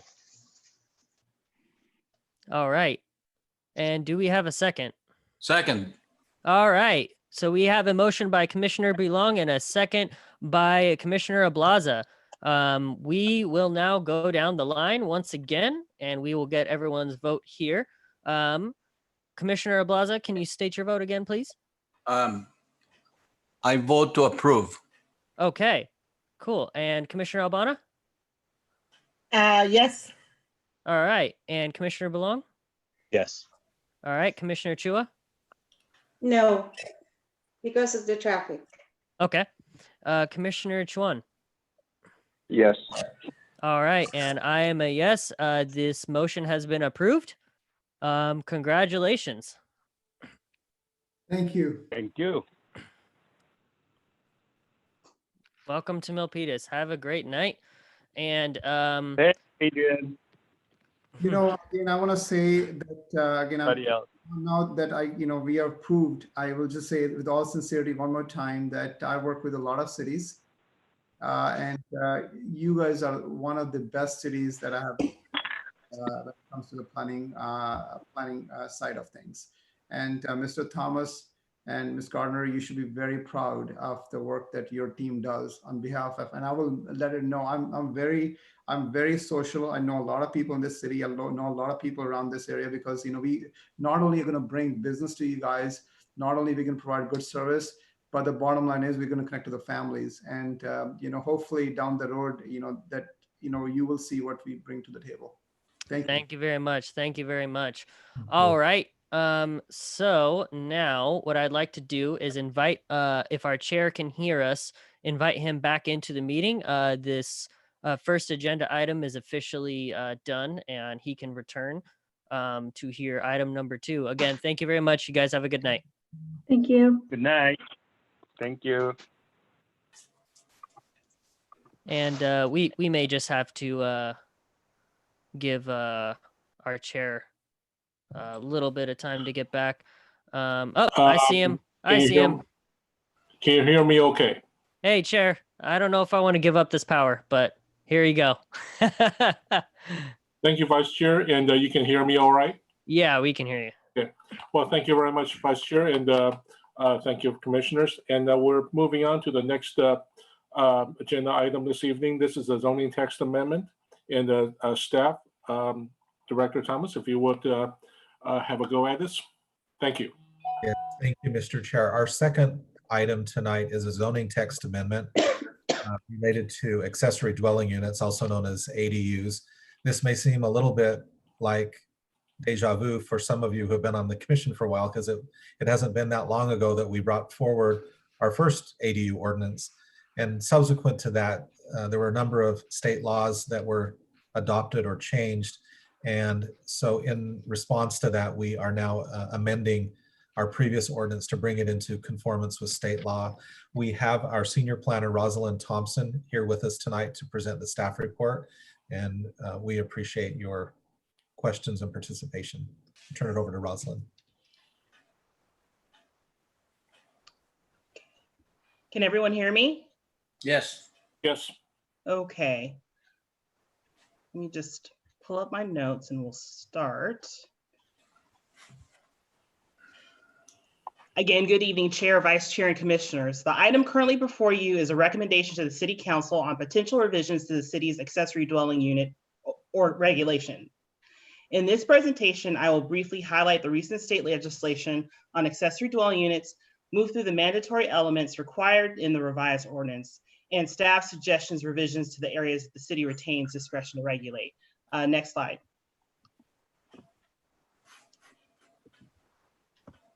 So on May 7th, 2019, the City Council adopted an ordinance comprehensively amending sections of the zoning code that regulate accessory dwelling units. These amendments to the city's ADU regulations were enacted to comply with the state legislation in effect at that time. The city's May 2019 zoning amendments included additional changes not required by state law, but supported locally to further encourage the production of ADUs and it also allows junior accessory dwelling units, also known as JADUs. In October 2019, the governor signed into law several bills that amended state law to impose additional limits on local authority to regulate ADUs and JADUs. The new statewide legislation took effect on January 1st, 2020, and nullified the city's current non-compliant ADU ordinance, allowing only state standards to apply until a compliant ordinance is adopted. Next slide. So what is an accessory dwelling unit or ADU? State law defines an ADU as an attached or detached residential dwelling unit with complete independent living facilities, including permanent provisions for living, sleeping, eating, cooking, and sanitation. They're also known as granny flats, in-law units, backyard cottages, secondary units, and the like. Next slide. Further, an ADU may be an efficiency unit or a manufactured home. As for JADUs, state law defines them as a unit that is no more than 500 square feet and is contained entirely within an existing or proposed single-family residence. It may contain separate sanitation facilities or share them with a primary dwelling. Next slide. State ADU and JADU laws are codified in Government Code Sections 65852.2 and 6585.22. Local jurisdictions may adopt standards that are more permissive, but not more restrictive than those provided under state law.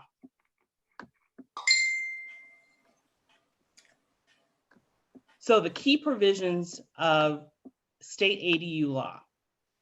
So some elements of the new law are mandatory and therefore require amending some provisions of the existing code to be compliant with state law. So as an overview, the mandatory elements of state law include the following: no minimum lot size, location anywhere single family or multifamily residential uses are allowed, must allow detached 800 square foot ADUs with a minimum of 4-foot side and rear yard setbacks and a maximum height of 16 feet. No setback required if within existing structure or reconstructed within a footprint of an existing structure, and that not only includes, that includes accessory structures, so garages, sheds, and the like. Next slide. Size, we must allow a maximum floor area of 850 square feet for studio or 1 bedrooms and 1,000 square feet for 2 bedrooms. For attached ADUs, maximum floor area of 50% of floor area of existing primary dwelling unit, allowing them on multifamily residential properties. So for multifamily residential dwellings, they may convert areas within the building not used as livable space to ADUs, at least 1, and up to 25% of the existing number of units can be converted to ADUs. In addition, they may construct up to 2 detached ADUs with minimum 4-foot side and rear yard setbacks and maximum 16 feet in height. Next slide. As for parking, required parking cannot exceed 1 space per unit or per bedroom, whichever is less. Properties meeting the following criteria are exempted from the parking requirement: within a half mile of public transit, within a block of car share, if the ADU is part of the primary residence or accessory structure, the ADU is located within a historic district, on-street parking permits are unavailable to the ADU occupant. Further, no replacement parking for conversion of garage carport to an ADU. So in other words, we cannot require that there are replacement parking spaces for garage conversions. Owner occupancy requirements, required for JADUs, but not allowed for ADUs. So either the ADU or primary dwelling unit does not have to be occupied by the owner. Next slide. Application review must be processed ministerially within 60 days of submittal of a complete application. There are no impact fees for ADUs less than 750 square feet. Otherwise, or for ADUs over 750 square feet, it's proportional to the square footage of the primary dwelling. And also that applies to capacity fees and connection charges. There are none for interior ADUs, and otherwise it's based on square footage. Next slide. So the following provisions in the amended ordinance are elective changes. Short-term rentals of all ADUs are prohibited, and that mirrors our short-term rental ordinance. We have standards for lots other than those within the hillside overlay combining district or within the valley floor, as we call it. So there's a height limit of 16 feet for single story and 28 feet for two-story, which mirrors the height limits in the underlying zoning district. Next slide. Standards for lots in the H hillside combining district. So the height limits for attached and detached ADUs are consistent with the hillside ordinance, which is 17 feet for single story, 27 feet for two-story were allowed. For detached ADUs on lots located within the H hillside combining district, the maximum floor area is 1,200 square feet.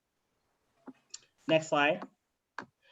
We've also added objective design standards related to architectural style, exterior materials, color palette, the orientation of entrance, exterior lighting, no direct line of sight to an adjoining residential property. Next slide. Clear story or obscured glazing on second story windows, landscape screening requirements. And we've also in the ordinance included that proposed ADUs that do not meet the objective standards may be considered through the minor site development permit process. Next slide. Staff recommends that Planning Commission open and close the public hearing and adopt resolution 20-010 recommending that the City Council adopt zoning text amendment ZA 20-0003 set forth as Exhibit B to the staff report. That concludes staff's report on this item. I am happy to answer any questions that you may have. Thank you, staff, and appreciate your presentation. And just as a clarification for Ms. Thompson, so this particular update is so that we're in full compliance of the state legislation that went into effect over the last year, correct? That's correct. So this all the gyrations and the yes and no's, these are all just to be in compliance and with the state requirements. That's correct. Okay, thank you. And so I'm going to just go down the line and on the commissioners. And so any questions? So Vice Chair, any questions? Not currently. It's all pretty straightforward. A lot of it is repeat, but it's just some minor changes. And I've also been keeping up with state law on this, and so you did a really good job, kind of summing it up and with the report. So thank you. Thank you, Commissioner Chua. Any questions? Commissioner Chua, there's no audio on your. There you go. Thank you, Chair. I'm just really happy that SB 13 is now a law starting 1/1/20. It really will help the affordable housing crisis that we had before the pandemic, and I still think it's still a problem. So I commend Ms. Thompson for the really detailed presentation and detailed documentation of the new law. I just have a couple of questions from our residents, Ms. Thompson. Okay. We are now allowed 2 ADUs per lot, right? Per state law, yes. So, so to make things simple, there are basically 4 categories that our ordinance of ADUs that our ordinance addresses. There are these state mandated ADUs. So the ones that are 800 square feet with 4-foot rear and side yard setbacks and 16 feet in height. There are those. Then there are the ADUs that don't meet those requirements, but we have other objective standards that they meet that require a building permit only. And then there are those that don't meet any of those, but can be considered under a minor site development permit. And then those are JADUs. So going back to the first category that I referred to, the one with the 800 square foot. So yes, so under state law, we are supposed to allow 2 ADUs, one JADU and a detached ADU that meet those state requirements. Okay. Following up on that statement, the primary dwelling, what's the setback to the next ADU? Is it still 4 feet? It would be 4 feet. That's great. That is awesome. Or you mean so I'm sorry, I'm following up with a clarifying question. So do you mean the separation distance between the detached ADU and the primary dwelling? Correct. So it's 6 feet. It's 6 feet as per fire code, yes. So it's not 4? It's not 4. Okay, that's good to know. The next question is, on a single-story residence, and they plan to build the ADU, attached ADU on the second floor with a separate entrance, how does the 16 feet applies? So actually the 16 feet won't apply, it would be the 28 feet. So that would kick them into category 2. Those that we allow with a building permit that are either 16 feet for a single story or 28 feet for a 2-story. So they would have to meet the 28-foot height limit. So, okay, so that makes sense. Yeah. Because how are you gonna have a 2-story building with 16 feet limitation? That's not possible. The next question is, any comments on ADUs on PUDs?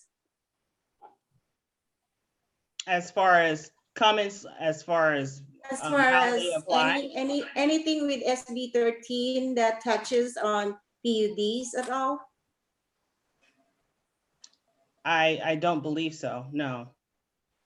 So how do we manage that? How do we do it? So if a house on a, I'm sorry, go ahead. Yeah, so I'm sorry to interrupt you, but if you want to finish. I think you got my question. Yeah, I got your question. So yes. Your question is, if a house is located in a PUD, what would apply? And it would be our ADU ordinance.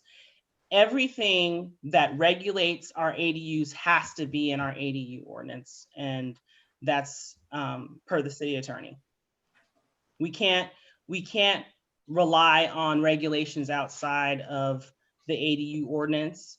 We can't apply those to our ADUs. They have to be in the ADU ordinance. Oh, yeah. So, but I didn't see anything about the houses on PUDs on the ordinance. Am I correct? I mean, did I miss anything? Oh, no, no. So the ADU, so again, the ADU ordinance only addresses ADUs citywide, PUD or not PUD. Those are the regulations, what's contained in the ADU ordinance. So if it's the residence is in a PUD, they're still covered with the restriction, the covenants and restrictions of that PUD. Right. That's what we're trying to do. Okay. Yeah, whatever. So besides PUDs, whatever standards in the PUD, besides ADUs and the standards that apply to ADUs, the PUD standards control, like if they need to get, for example, HOA approval, that controls, right. But in terms of standards that are applied to ADUs, the ADU ordinance controls. Okay, one last question. So you have a four bedroom home. And what was the question? You have a 4-bedroom homes and a 2-car garage. And you said on that statement that if you convert that garage into a ADU, there's no parking requirement at all to replace those two spaces? Yeah. Did I miss that? That is correct. That is state law. Wow. You cannot require Wow. replacement parking anymore. That is awesome. Because that was a restriction from the previous one, from the one previous to SB 13. This is great. Okay, thank you so much. Thank you, Ms. Thompson. Great You're job. welcome. Thank you. Thank you, And, Chair. thank you. And Commissioner Chuan, any questions? No, I don't have any questions. Just going through, the material we got, as well as Ms. Thompson's presentation was pretty clear. So I have no further questions. Thank you. Commissioner Plaza, Yes, I have a quick question. please. There are some properties that have bigger front lots than back lots. Will they allow the ADU in the front lot? So our ordinance as written does not allow ADUs in the front yard, only in the backyard, rear half of the property. So, Okay. yeah. So would that be unfair to other properties that have larger front yards than backyards? Well, the fairness of the ADU ordinance is that it applies equally to all lots in the city. So you can have an ADU as long as you can make it work, in other words. Well, no, you're saying that you can't have it in the front yard. Maybe that's something that we can rethink. Sure, if you want that, this is a draft ordinance. So if that's something that you want to consider and we can bring in front of the city council, that's fine. Okay. Thank you. And Commissioner Belong, No questions at this time. thank you. And Commissioner Albana. Yeah, thank you, Chair. Yes, like what Commissioner Ablasi said, if you cannot build, let's say, the front of your house because you have a bigger lot, and if it's a single family home, can you build a second story and consider it an ADU? Yes. Okay. And how about the parking? So if it's a second story, it's considered part of the dwelling and it's exempted from the parking requirement. Because now parking is becoming an issue, and some neighbors wouldn't want you to park in front of their house. Well, unfortunately, our hands are tied because state law exempts ADUs from parking requirements in 5 situations. And one of them is if the ADU is part of an existing dwelling. So part of means an addition. So if it's a second story addition, then it's part of the primary dwelling and they're exempted from the parking requirement. And again, that's state law. So there's nothing we can do about it. So for a house that has 4 bedrooms and they can have an additional ADU at the back, they happen to have a big land at the back and they can have 2 ADUs subject to the all the setbacks. Is there a maximum of what will it be that the owner will have to provide parking now for all of this people? Let's say a couple in one ADU, another couple in the second ADU at the back, and then you have 4 or 5 bedrooms of a big house. That will be a lot of, we will lack parking in the street. Well, unless it meets, unless it's a situation where it's exempted from the parking requirement, it meets one of those 5 criteria that I listed in the presentation. We can't, especially the half mile within public transit. So, and I'll list them out again. So we have 1 block within a car share. The ADU is part of the existing primary dwelling. It's within a half mile of public transit. It's in a historic district, or the occupant of the ADU is offered a street parking permit. Those are the 5 situations. If any of those 5 situations apply, we can't require any parking, and that's per state law. I see. All right, thank you. Thank you, Ms. Thompson. Okay, Thank you, Commissioner Albalazzo. Chair has a few questions for Ms. Thompson. In terms of impact fees, I understand there's no impact fees that we can apply, correct?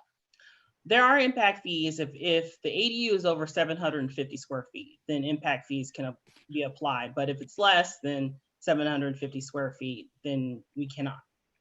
Sure, and also in terms of the standard fees charged by the building department for plan check and the usual costs, and those are still applied as usual, correct? Those would still apply. Okay. The likelihood is probably not high. Every single family home or every allowable location would have an ADU. But has anyone discussed this with the? Let me rephrase that. Has the discussion taken place with the Public Works with regards to our wet and dry utility capacities? Because if there's one that goes to every lot, I think we may have a problem. So they will be reviewed by Public Works at the building permit stage. So as far as the capacity issue, that will be evaluated at the building permit stage. So assuming that we have a number of ADUs come in here in this particular service line, and all of a sudden we have reached that critical stage where we have reached capacity. What is the state law state? If we are reached or exceeded capacity, are we still abiding by the requirement by the state?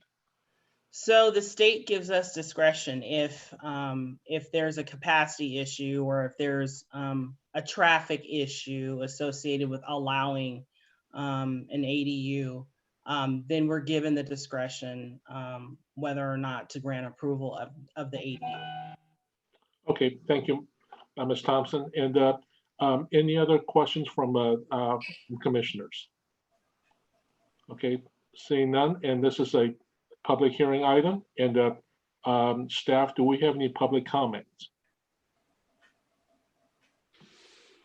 We have not received any public comment for this item. Thank you, staff. And so do I have a motion to close the public hearing, please? Motion to close the public hearing. A second. Okay, so Commissioner Chong motioned and the Commissioner Belong seconded.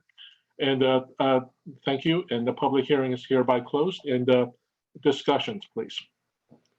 Anyone want to raise? I'll go to Director Thomas first. Thank you, Chair Chau. One, just for your information, one item I'd like to note is that the city has received or will receive a state grant. It's referred to as the SB2 grant. It was under Senate Bill 2. We will be using that to create a concierge program for anyone in the community who is interested in building an ADU. And we will also be developing online informational resources about ADUs.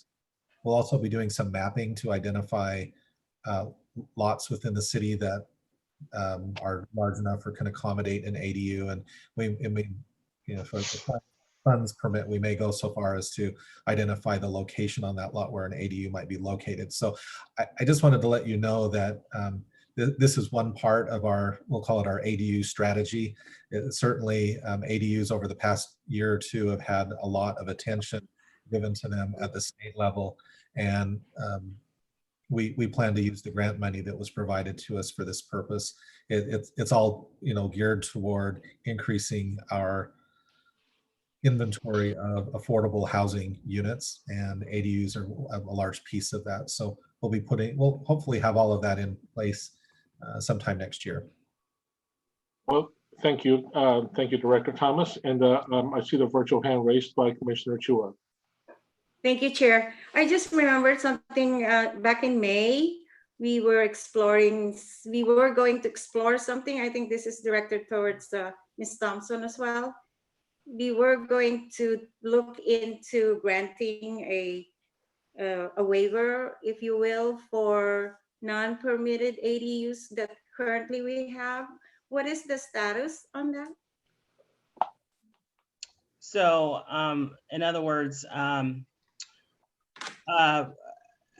not a waiver, but it's where we'll give them time to bring their ADUs up to code. An amnesty program, Rosalind. Yeah, an amnesty program. Oh, amnesty, yeah. Yeah. If I remember correctly, we did bring that to council in May. And I'm not recall, I do recall one of the council members talking about that in particular. But again, so I'm not sure if it was included in our last ordinance. I don't think it was. No, I don't think. But if I remember correctly, we were going to talk to building about that, and that never it didn't go anywhere. But what we can do is, if you want an amnesty program and include it in the draft ordinance, we can do that. No, I think we better do a study first to make sure that we want to do that. Do you see what I'm saying? Because if it will, I don't know if this is the right time to do an amnesty because we need revenue for the city. So that's what I'm thinking. So maybe a study that will not take a long time will help in the decision making, not just by us, but by the city council. That's what I'm looking at. Well, thank you so much. Thank you, Chair. Thank you, Commissioner Chua. And Commissioner Chuan, you have a raised hand. Yeah, if anyone doesn't have any questions, I was ready to make a motion. Please. I'd like to make a motion to adopt resolution 20-010, recommending that the City Council adopt an ordinance amending sections of Chapter 10 of Title 11 of Milpitas Municipal Code relating to accessory dwelling units and junior accessory dwelling units. Second. Okay, thank you very much. And we have a motion by Commissioner Chuan and a second by Vice Chair. And I'll go down the seating chart and asking for a vote for your particular vote. So Vice Chair, your vote, please. Yes. Commissioner Chua? Yes. Commissioner Chuan? Yes. Commissioner Plaza? Yes. Okay, Commissioner Belong? Yes. And Commissioner Albana? Yes. Okay, and chairs yes for it. So the motion's passed unanimously. Thank you very much, Ms. Thompson, for the evening spent with us. Thank you. Welcome. And thank you. And then now we're going on to the next agenda item, which is the Capital Improvement Program and the Planning Director. Mr. Tom, Ned, you may want to unmute your. Yep, there we go. I was looking at my other screen. So thank you, Chair. So as you mentioned, our third item tonight is the annual review of the Capital Improvement CIP program for the city. Here, the program is brought to the Planning Commission to make a finding of conformity as required by state law. And tonight we have our Director of Engineering, Steve Erickson, with us, and he'll present an overview of the Capital Improvement Program for your consideration. Thank you. Director Erickson, welcome to the meeting this evening. And the floor is yours. Good evening. Can you hear me okay? Yes. Okay. Next slide, please. So tonight we're gonna take a look at the 2020-25 Capital Improvement Program. And the purpose is to find it in conformance with the city's general plan. So a quick overview on what the CIP is. The city's capital improvement program is a 5-year budget that outlines capital improvements and associated expenditures for the city. The CIP provides for the funding to construct new city improvements, including repairs and replacements of existing infrastructure. The CIP is broken up into 6 categories. The community improvements, parks, streets, water, sewer, and storm. And within these categories, we fund projects over a 5-year period. Actually, the first year is the funded year. The outer 4 years are planned, but these projects vary anywhere from new city buildings, repairs to city buildings, streets, bikes, sidewalks, or bike trails and sidewalks, parks, sewer, water, storm, utilities. So the 5-year CIP is updated annually based on funding availability and council priorities. It also based on completion of prior projects, readjustment of infrastructure and improvement priorities, factors related to necessity of design and installation of public improvements. And as I mentioned, only the first year of the CIP is funded. And project funding becomes available July 1. So this coming July 1 will be the start of fiscal year 2021. Next slide, please. The draft of the 2020-25 CIP document was provided to the planning commissioners for review, and the agenda report for this item tonight includes more specific details. Again, the purpose tonight is for the Planning Commission to find the 2020-25 Capital Improvement Program in conformance with the general plan.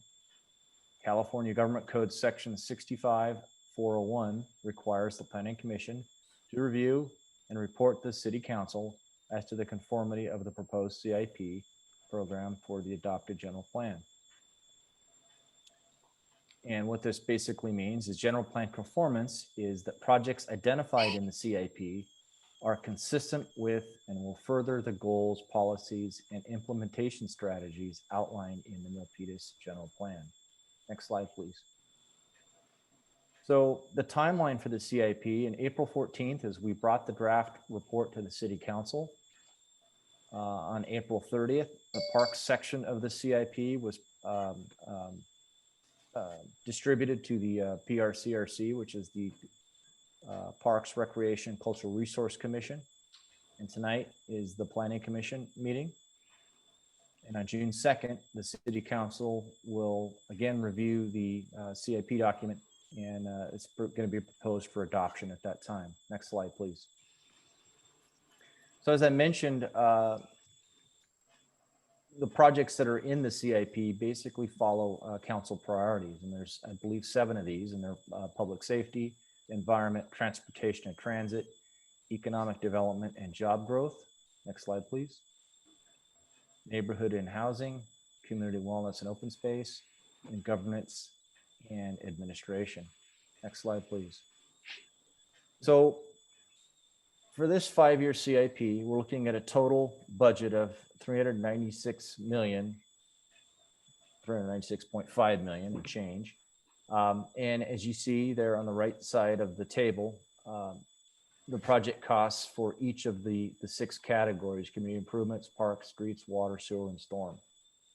It also has the number of projects that are in the CIP within each of these categories.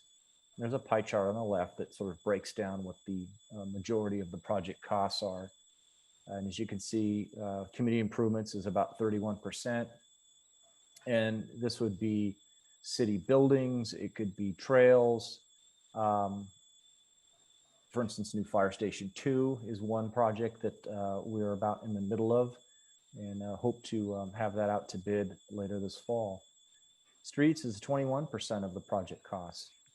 And for instance, we have an annual street resurfacing project that's approximate cost is $4.6 million. Next slide, please. As I mentioned before, only the first year of the CIP is funded. The outer 4 years are planned, which means they could change. So for 2021, which is our funded year, which will start July 1, we have a total project cost estimated at $39.7 million. And again, you can see the breakdown for each of the 6 categories. For instance, community improvements, we're looking at about $13.3 million in improvements. Parks, we don't have any projects for this year. One of the reasons is we don't have any funding. Streets, 7.3, and you know, there at the end is storm drain, and we have 0 projects. or $0 in projects proposed. Next slide, please. So for funding, over the 5 years, we have a total of $174.1 million of internal funding. In addition to this, we have several bonds, and these are revenue bonds for the fire station, water bonds, and we have a sanitary sewer bond. Now, one of the other problems, I guess we should look at is the unidentified funding. You can see that's 47%. So more than half of the CIP is not funded. That means we don't have funding available. The question is, well, then why have these projects in the CIP? And the reason for that is to show need. So, there's a tremendous need to repair, replace, renovate the city's infrastructure. Everything was constructed back in 1954. For instance, a lot of the pipelines, we have those in Dempsey Road, they're still there. They're a prime example of something that needs to be replaced, and we're working on trying to obtain the funding for that. But you can see there is a large need for funding to replace infrastructure in the city. Next slide, please. So now we'll look at what's new for the 2025 capital improvement program. Next slide. So for community improvements, here's a summary of the projects that are included in the CIP. So number one, there's a comprehensive zoning ordinance update with an estimated cost of $800,000. It's funded this between fiscal year 20 and 2022. So it's funded over 2 years from community planning fees. Fire station number one, which is the next project down, building the site improvements. That's a large $7 million project. However, it is not currently funded.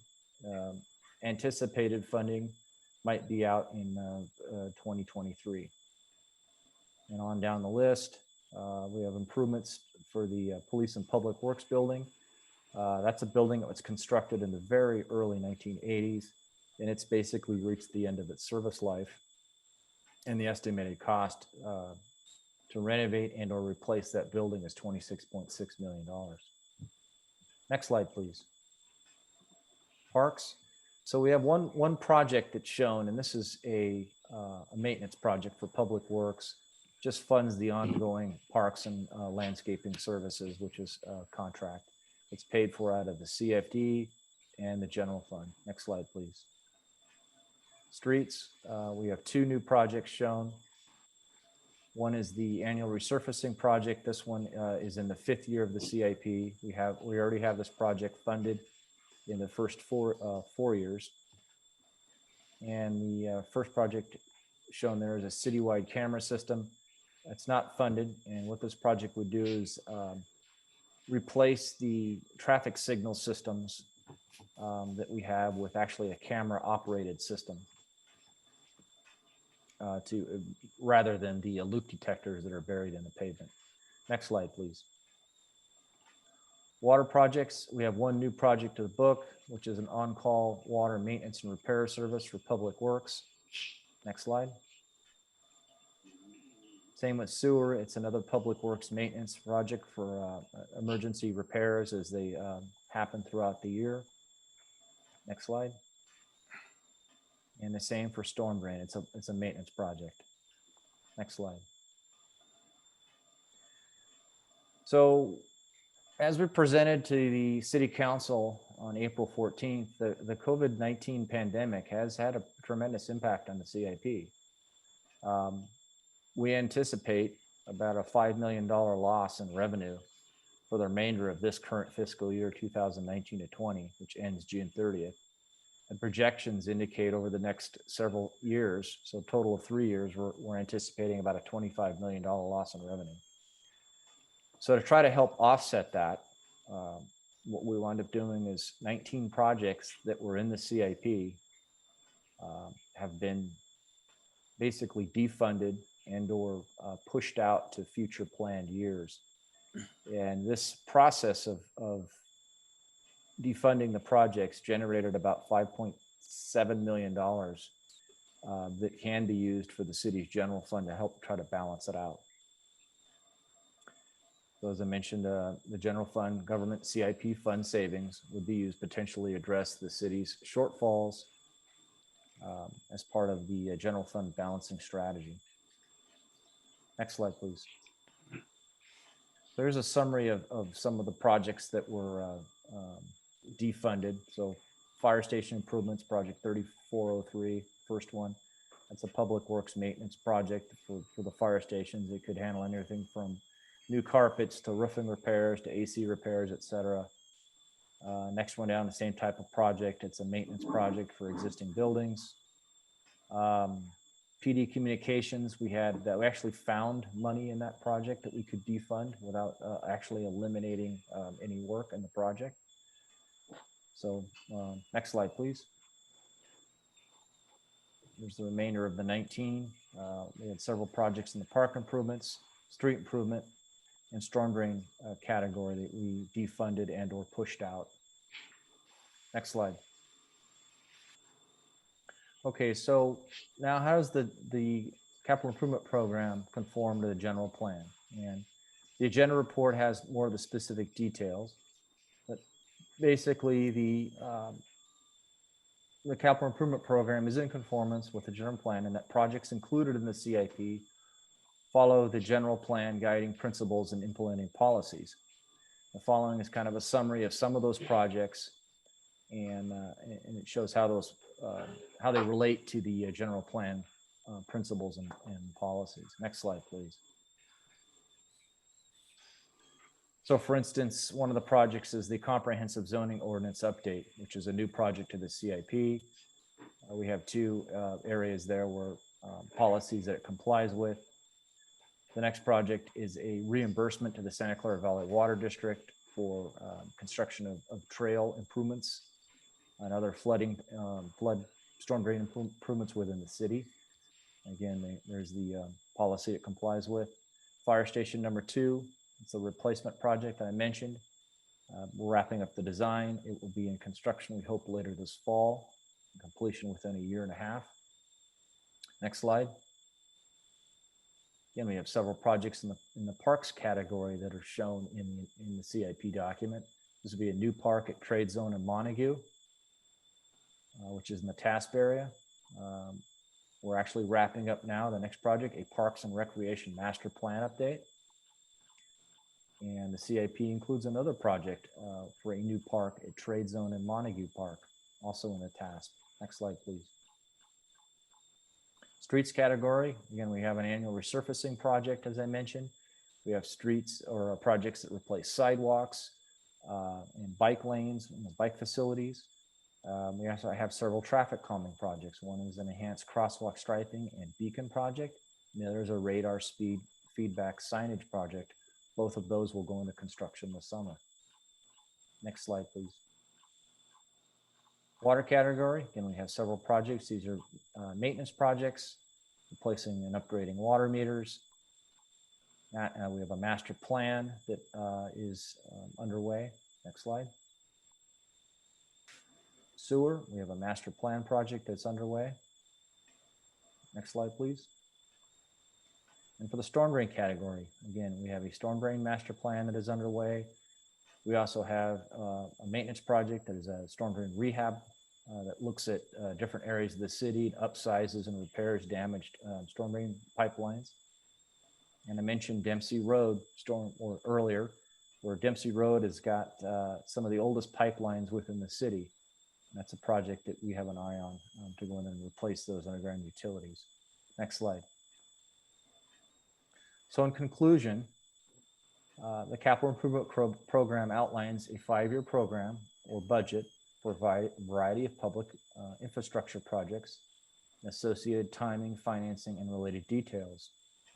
As shown by the analysis incorporated into the agenda report tonight, the city's 2020-25 CIP is in conformance with the city's general plan. Next slide, please. So there is a recommendation tonight, which is to open and close the public hearing and to adopt resolution number 20009, finding the proposed 2020-2025 capital improvement program is in conformance with the city's general plan. That concludes the presentation. Be happy to answer any questions. Well, thank you, Director Erickson, and I'll go down the row here and asking for questions. Vice Chair Alcorn, any questions? Yeah, I have a couple. So as far as I'm concerned, it looks like the CIP does completely conform to the general plan. Great job on the presentation. And I actually think that this time around, when reviewing, there's a lot of emphasis on put on how exactly it conforms, which was really helpful. So thank you for that. I do have a couple questions more out of curiosity. With Fire Station 1, so I see that that was no longer funded for this time around. But you did say it needed some roofing issues. So this is kind of out of curiosity. Will it last till the next time around? Like, or will it be like kind of detrimental to kind of push it off? Sure, that's a good question. So there's a couple of things going on with Fire Station 1. That building was completed about 15 years ago.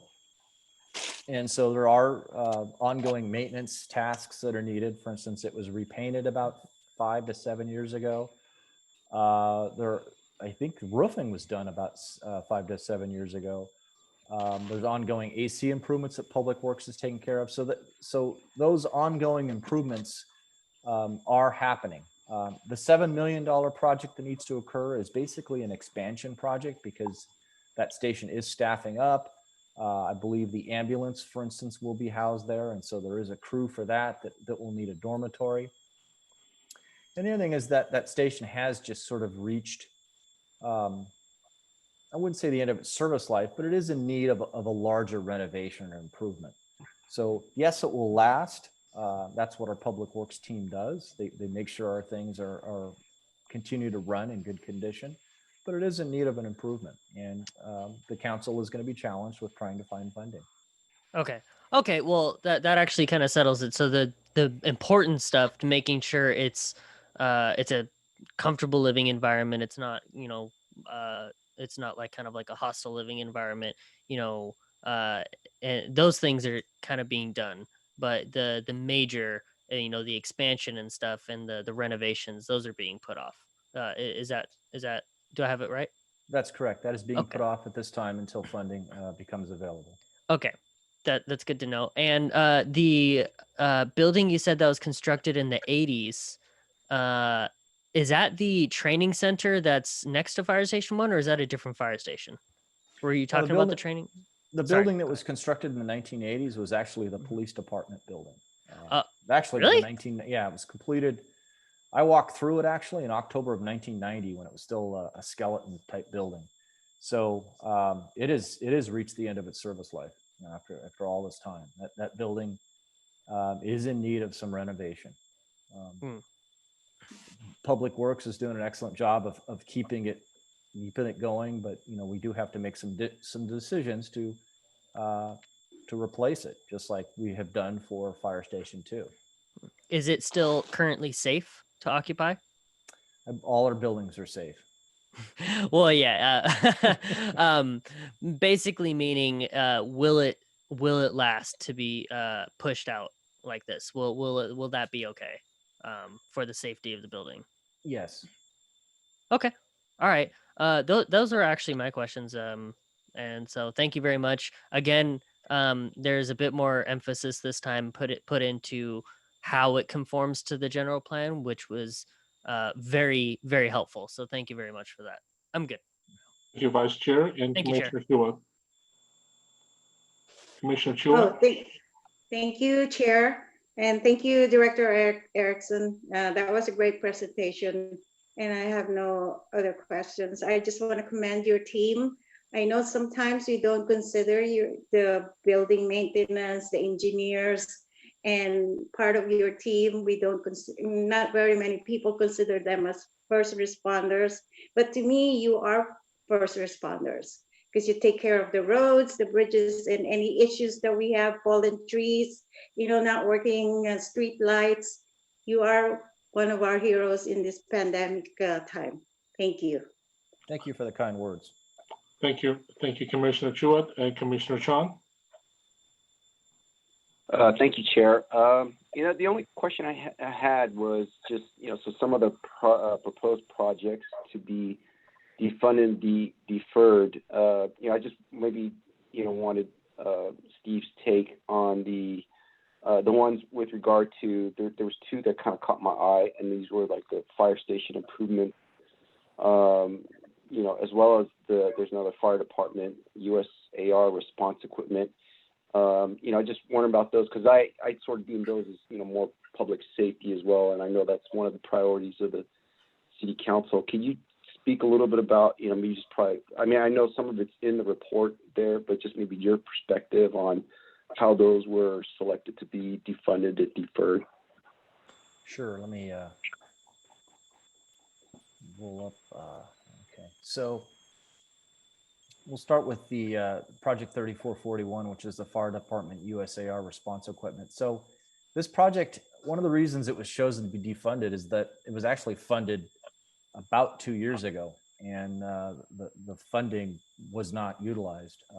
The project was actually submitted as a forklift, which is what the fire department wanted to use or purchase.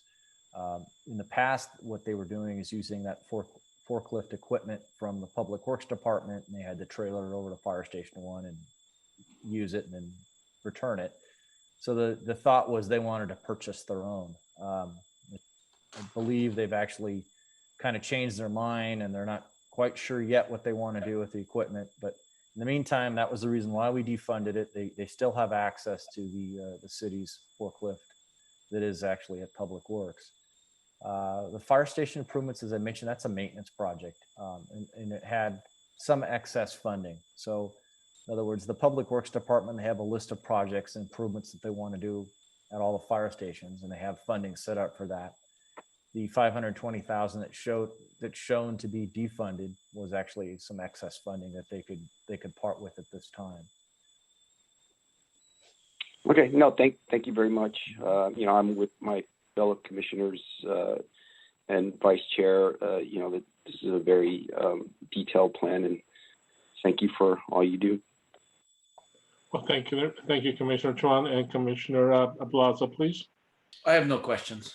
Thank you, sir. And Commissioner Belong. Yes, under the 4-year plan, it sounds like there's a lot of extensive projects that are going to be going on. Are these projects under project labor agreements, just to assure that, there's no work stoppages and projects are brought in on time and things of that nature? No, our projects are not under PLAs. We did utilize a project labor agreement, for instance, for the library project that was done approximately 10 years ago. Mm-hmm. But currently, we have not used a PLA since. Okay. Okay. Thank you. And Commissioner Cabana. Yeah, I have my heart goes out to those projects that were not been able to be funded, especially like, the fire department and everything. But I guess I see everything is in conformance with the Milpitas general plan. So no other comments.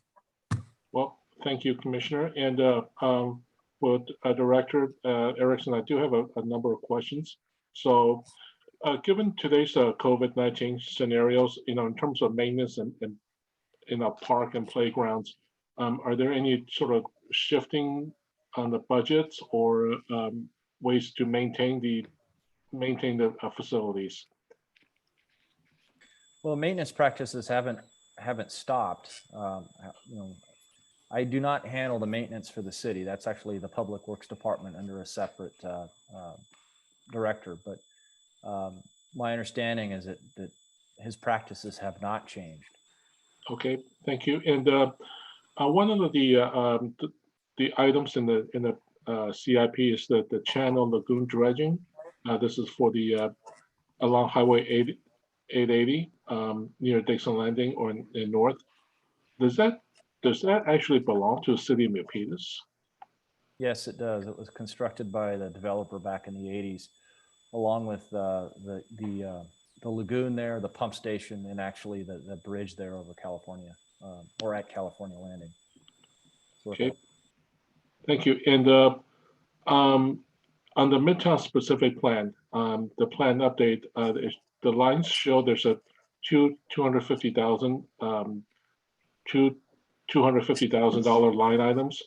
And does that actually provide us with a completed, updated Midtown specific plan based on the particular budget? Well, that one I'm going to refer to the planning director. Thank you. Director Thomas? As you'll recall, we had started on the Midtown plan a year or so ago, and then it was shelved while we finished our work on the general plan, and then we picked up the task as well. So we will be preparing the scope of work for what's now will be known as the Gateway Plan, which will be the update to the Midtown plan at the end of this year. Once we have a scope of work, I might be able to answer that question more fully, but the money that's included in the CIP now will at least get us a good start. It's very likely though, because it will have to have a full EIR completed as well. It's likely that the amount that's budgeted now will not cover that fully. And we would just come back with a revised number in future years. Is that going to significantly extract out the Midtown specific plans completion date? We don't expect that it will. That the completion of that update is also a priority of the city. So one of the things that we're looking at, I mentioned earlier, the SB2 grant that we'll be using to put together a program to support our ADU strategy. The phase 2 of that grant program is referred to as the LEAP grant, and we're currently preparing our proposal now.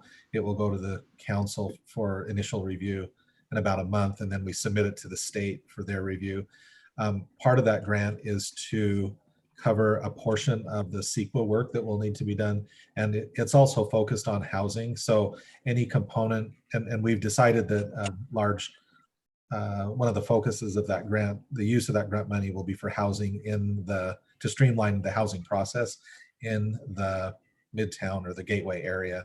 So we hope that additional funding like that may be available. So wherever we can, we'll look for grant funding to augment what is included in the CIP. Thank you. And next question, directing back to Director Erickson, is in the task area, there's indicates there's a community facility building. Can you kind of expand on that a little bit? Yeah, give me a second here. Let me dig up where that is. You wouldn't happen to have a page number. I believe it may be on page 186 of the document.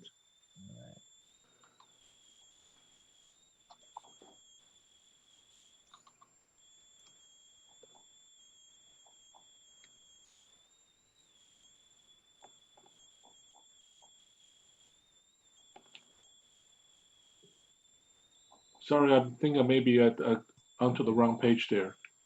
Okay, what I recall is that it's a planned community facility. There are no details yet.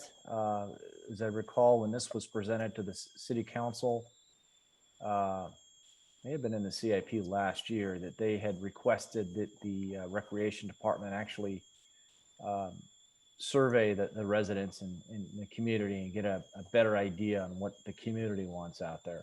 So it's sort of a placeholder. The desire, I believe, by staff is to have a community center building, but it's not set in stone yet.